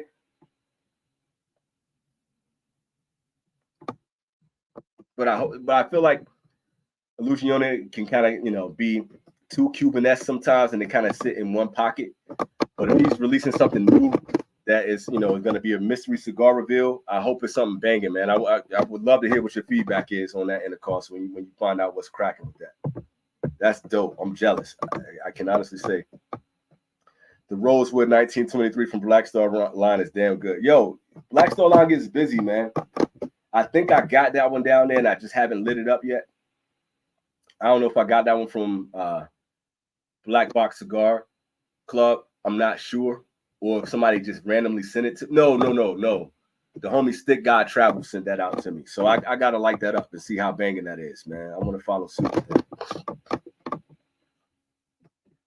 He said, I told her today I need a bigger humidor. She said, you have several. I said, but I need a bigger main one. She wasn't having it. No, I feel it, man. Trust me, I feel it. Yo, if I brought a new humidor in here right now, man, I think my wife would choke me out in my sleep. So, brother, I feel you. I feel you. And they fill up so fast, man. That's funny to me because I know exactly what you're going through. Our SP Blacks, his take on Cohibas. Looks like it from the way. No. He was kind of doing that like when he originally released his cigars. You got to think like Sanj is a little bit of a troll, and he was just kind of doing his spin on when he released his cigars in the early '90s. He was just kind of messing with people with the Cohiba thing. SP 1014 is his own line, and they smoke nothing like Cuban Cohibas, and they smoke nothing like New World Cohibas. So if you get a chance, the SB 1014 Red is one of my absolute favorites. I might actually put it in the all-time list going down the line one of these days. The black is really good, and it smokes nothing like you would expect a Cohiba to smoke. So he was just kind of messing around with the bands on it at that time. I smoked the Undercrown 10 Maduro earlier. I love that cigar, man. Started with a blast of cinnamon. Then it tasted like Cinnamon Toast Crunch cereal with milk chocolate. Sounds like the Undercrown 10 to me. I love that cigar, man. When it comes to just Drew Estates in general and the Undercrown, I don't smoke them nearly as much as I used to. But an absolute favorite and an all-timer out of that line is the Undercrown 10. And just the way you described it tells exactly how I'm feeling about that cigar, bro. So I definitely rock with it on that level. The Illusione OD Ultra was pretty good. They're hit and miss with it. Yeah, and that's kind of how I feel. And I know there are some Illusiones that I really rock with. But I just don't really go back to that line as much as I used to, just because they kind of got one note for me. Oh, did he own it before? I know he was talking about that. He was kind of trolling him before that.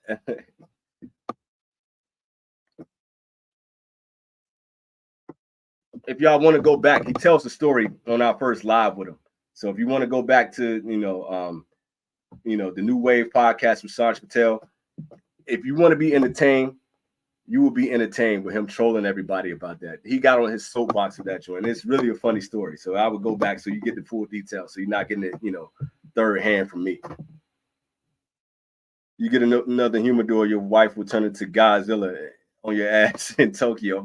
Yo, she will crush buildings, bro. She will crush buildings. Because, it was a thing when we moved into this place. Because Matt sent me that humidor. And it was a big point for me because I wanted to get more humidors, and it cost me a lot of money because when I shipped that, I had to pay extra money to get it shipped out here to Japan. And it would be a pretty penny for me to get another humidor shipped out here. And we have a pretty big house by Japanese standards.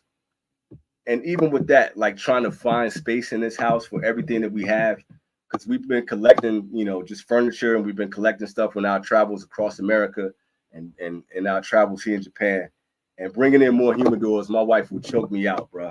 So and plus, I don't want to go too crazy with humidor space. So Tupperdoors work just as fine for me. If I got a hygrometer and I got my Bovida packs and one main humidor, I'm good.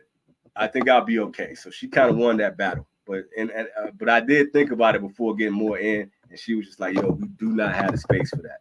And I'm like, yo, I don't trip about all the shoes you got in here, but way better than Cohiba for sure.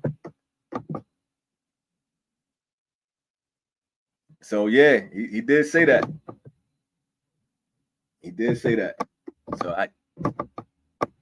hey, that's a battle I ain't want to get into. I let Sanj cook when he was talking about that. From what he told us is that just mainly with the cigars, to kind of simplify it, is that cigars don't have to be that expensive. Just as far as the tobacco, and a lot of that is markup based on, you know, the cigar owners. The win always starts when I let this thing go. Right, hold up, give me a sec, y'all. So the main thing is that he costs his cigars so that he's only making 45 cents for each cigar that he rolls and that he sells. So if he's doing it that way, with the amount of cigars that he's selling, that he's going to make more than enough of a profit, and he doesn't have to mark it up so that, you know, he's making a ton of money off of each cigar. So that way, that if he's, you know, going to the right people, procuring the tobacco in the right way, getting it at the right price and getting the best quality, and then putting at a margin where he's only getting, you know, and his profits getting 45 cents on each cigar, that he can sell his cigars at a better price range. And I tip my cap to him for doing that, because a lot of people ain't got to do that. Greg said, I got the Undercrown Slim Shady version to try. Still, Rep gave it to me. I'm glad you got that one, dude. I never got a chance to get my hands on that cigar. I wanted to try it. And some of the like the Undercrown Vitolas that were doing like Bellicosos and all that kind of stuff. Do me a favor, man. Bring me like a Canada Dry or one of the LaCroix from down there too. Okay. When you get them on. Thank you, kid. Hey, thank you. All right. So I lost my train of thought. Sorry about that. But like I tip my cap to him for doing that without like having to feel like that he got to like crush the market, man, and make everybody pay more than what they're supposed to pay for their cigars. And I wish everybody, that's why I love the fact that he's doing that with the industry killer. And it's just a beautiful thing. I'm sorry I lost my train of thought. He said, Sandra's hilarious. He talks mad shit with that Hindi accent. It's comedy gold. I keep telling him, like, what's the dude from 40-year-old version? I was going to do a short. I was gonna do a short just based on 40-year-old version, just to mess with Sanj, because that's who he reminds me of. When Sanj come in talking shit, that's my guy, man. I rock with him heavy for that, man. He really a funny dude, man. Has anyone tried the Macadoodle? Is that Emissary? I haven't tried it because I don't really mess with Macadoodle like that, but I heard it was good. I don't know if it was you or somebody else was telling me to try that cigar, but somebody else has brought that up to me recently. Clay said, I have an electric humidor coming next week. That's what's up. Hopefully, we won't have to worry about the temp anymore. I don't know, man. With the neat one that I have down there, I've been fighting with that thing. But I think in Texas, your atmosphere is going to be, you know, a lot more balanced than what it is here in Japan. So I think it should be a lot easier for you to regulate your temperatures once you get everything.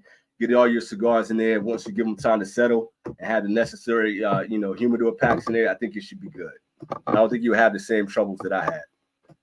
Bands and packaging, including elite boxes, is what helps drastically increase and the box price. So minimalist in the way packaging saves money. That's another way that he's doing it too. And I know I give him a hard time about, you know, putting a band on his cigars. I really wish he would just put a sticker on that joint, or you know, or something, just so I can tell my Habanos from my Cameroons.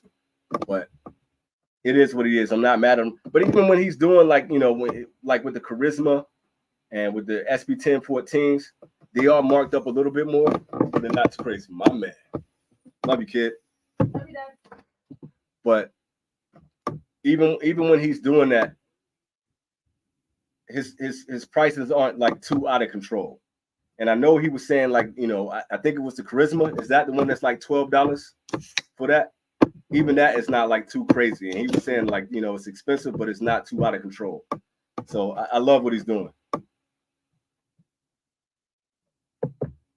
We're gonna get into that. Let me see. He said more bands, more foils, more price. leather box, more cost. Especially like, you know, like what we were talking about earlier with the Night Commander. It's no way that's gonna be an affordable cigar. Well, the way he's packaging that cigar, sending that out.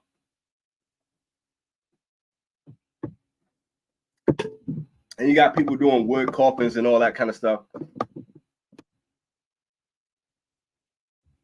But I even feel like when some people were just doing regular cigars with their, you know, regular bands on them, they got regular boxes, and they still are marked up too much. So I know there's a way that you can do that without like killing everybody. But look, you can't knock business people for trying to make a profit. Said Rocky is famous for big price increases because of packaging, ain't he? Ain't he?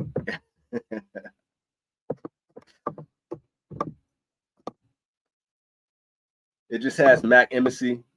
He said it's goated. All tobaccos are aged, and it's like not mid as fuck like most Macs. It must have been you that was telling me about that, man. Like I know somebody was telling me about that Mac, yo.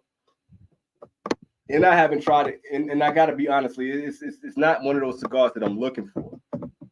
And that's kind of the main thing. I'm never looking for a Macanudo ever. And that's mainly because they're always so mild and so mid, like I just don't get into it. But I'm gonna try it.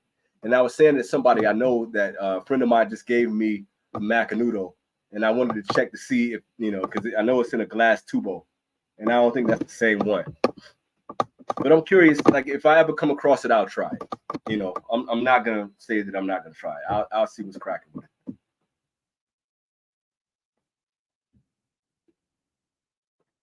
I feel like every brand, every now and then, you know, will create a blend that actually, you know, even if they put out mid cigars, will put out a blend that's going to be solid sooner or later anyway. What's your dream cigar that you've never had? Ooh. Damn. Once again, like all the questions you asked, man, it's kind of funny because I feel like I've done a show based on that at some point in time. And I did a wish list. And I think I've gotten all those cigars at this point now. I basically tried all the Cubans that I've wanted to try. I had the Partagas Lusitaneous. I had the double Corona HDM, the Hoya de Monterrey. I've had that now. I've had all the Sober Mesa. I've had the Unicorn, Muestra de Saka. I finally got the Eye of the Sharks. You know, I fell in love with all of those. Is it anything that is out there that I haven't gotten to that I really like was like a dream cigar? I think the only one that I would say that's left now is the Don Carlos Reserva.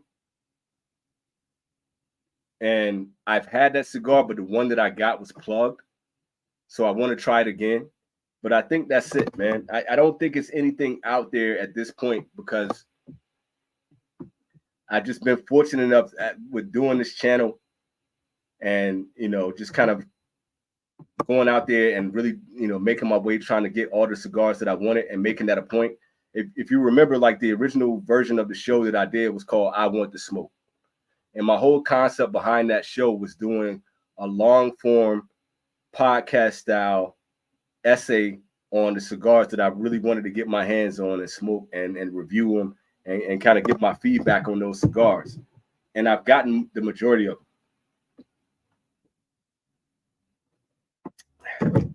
And then after the channel grew, just making friendships and Matt doing what he does, sending out bombs, Peter sending out bombs, Master Your Ash, and then all the different brands that I work with, just doing unboxings and stuff like that.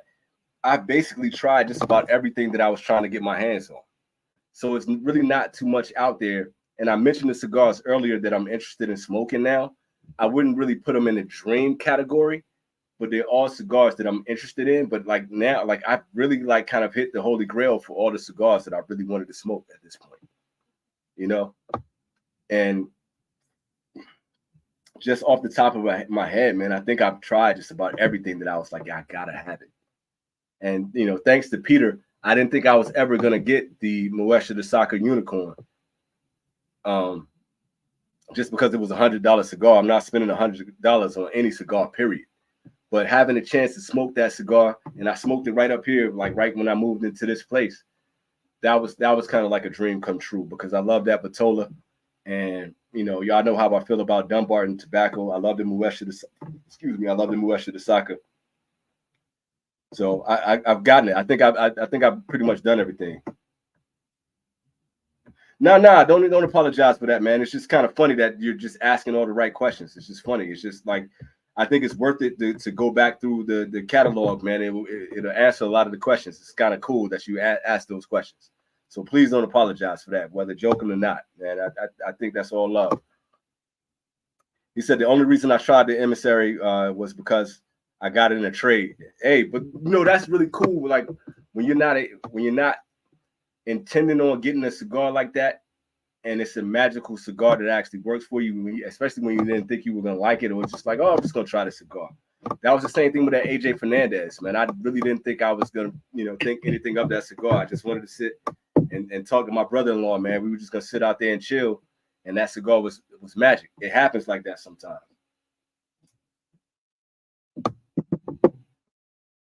But Syndrome, let me ask you, man, what is your dream cigar? Put that in the comments, man.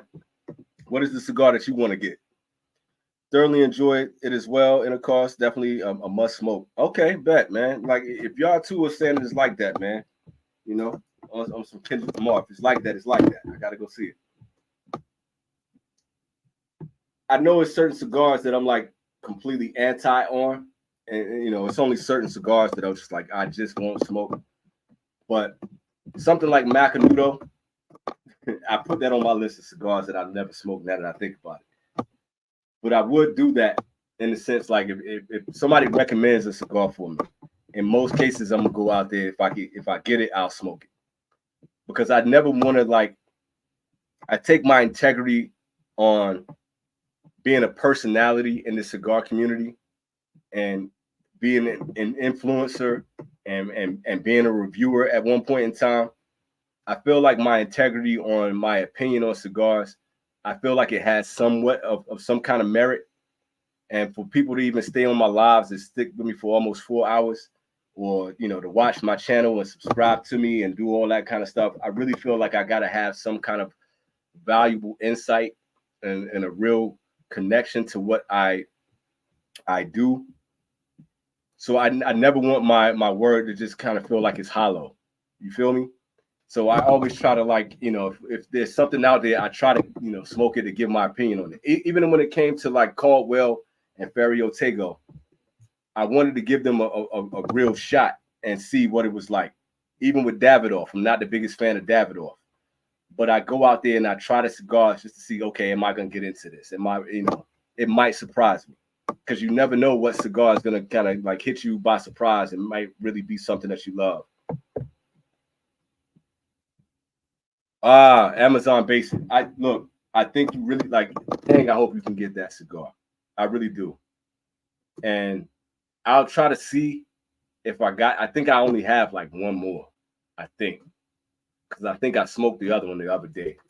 And if I got multiple, I'll try to send something out. But that Amazon Basin is one of the most unique cigars that's out there. And the reason why I love that one so much, I know it had a lot of hype to it. And people were bigging that cigar up, and it went through so many it went through so much of just being of the popularity of that cigar, and then you got 2 iterations of it. I think they all hold up, but for me, I love that cigar because you're not gonna get that taste from any other cigar. The terroir on that cigar really gives it a unique flavor. That banana leaf, that Brazilian nut. It really doesn't taste like anything that's out there on the market. So if you have that on a clear palate, it might blow you away, or it is at least going to give you yo, this cigar is definitely different. And that's one of the main things from it. That SB 1014 is absolutely crazy, man. I do love the SB 1014. That's another cigar that each time I have it, just like I was talking about with the Noir, I forget how good it is until I actually light it up and smoke that cigar. And then I'm like, damn, it hits me every time that this cigar is amazing.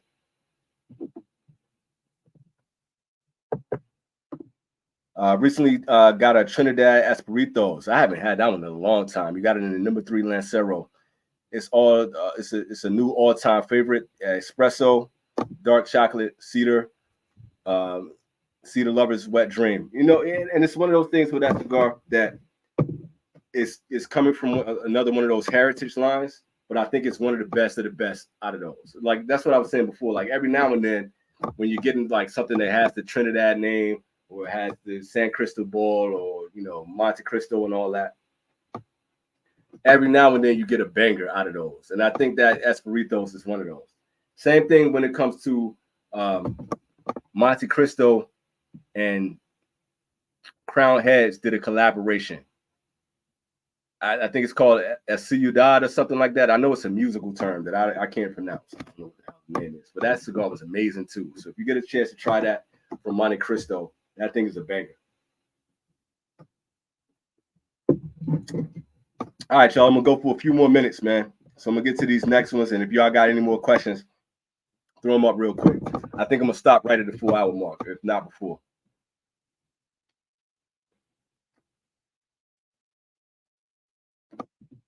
I really didn't expect to go this long. So thank y'all for staying with me and commenting, asking great questions.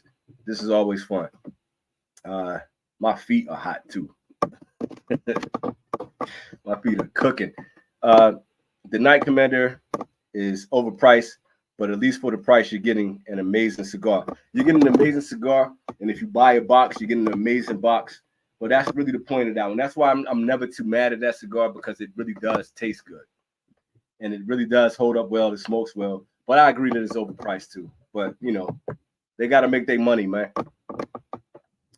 Amazon basically usually releases in January. And that's why, Greg, I'm so glad you stay around. It releases in January. And this past year, they had half the amount they usually do. They said Amazon tobacco yield was low. That's why you can't find it. That makes sense. That's why I'm glad Greg is always around for his insights and stuff like that. And the thing is, I know they're still floating around, but that's a cigar right now that is so popular that when it comes out, it's gonna move. You got to get it when it releases. So keep your ear to the street, at the top of the year. But every now and then you can find it still around, and some people might have it, and it might be in some samplers and stuff like that. So it's possible to get. But either way, that cigar is amazing. And I know it's going to be limited just because of the terroir and, whatever happens, with the yield that they get on it. But it really is one of the most unique flavor profiles that's out there. Let me see. Is that the same one? It's not the same one. I know Intercost was talking on this too. There you go. I finally got it. Amazon Base Extra and Yeho is easy. Top 1 cigar for me. I don't blame you for saying that. I have 2 left. I probably saved them for a holiday or a sober birthday. Maybe I'll smoke it to celebrate a Tuesday. I'm saying, like, it's a cigar, like, every now and then, like, I go through the humidor and I will see it there and I'll be like, I'm gonna save this. And then some days I'm just like, yo, this is the cigar that I want. And I'll go in and I'll light it up. It's definitely worked that. All right, man. Thank you for joining in real quick. Appreciate you. All right, night, Clay. Appreciate you. I'm about to get out of here myself.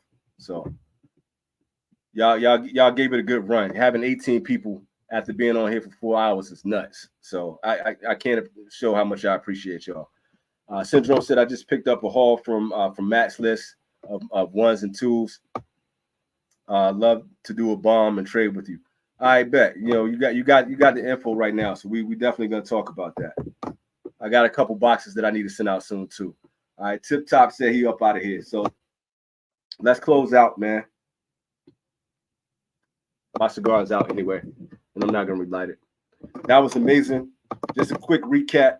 We had the Elwood Wednesday. That was the start with this. Just on another live the other day, I had the Wiseman, the new Wiseman, and the Elwood Wednesday is a lot better. but my humidity was off on that cigar. That didn't go so well. I followed that up with the old Mac Maduro, and I hadn't had that cigar in a while, which was excellent. That was a beautiful smoke. And then I just ended off with the La Vida, why am I not getting that name right? I was about to say La Vida Loca, Viva La Vida. I just had that in the Bellicoso. That was a great cigar too.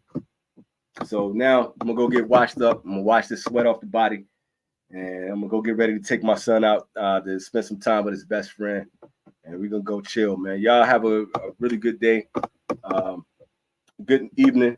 Get your rest, stay healthy, take your vitamins, smoke your best cigars. You know, don't leave all your best cigars in the humidor. Make sure you enjoy them, and be safe, man.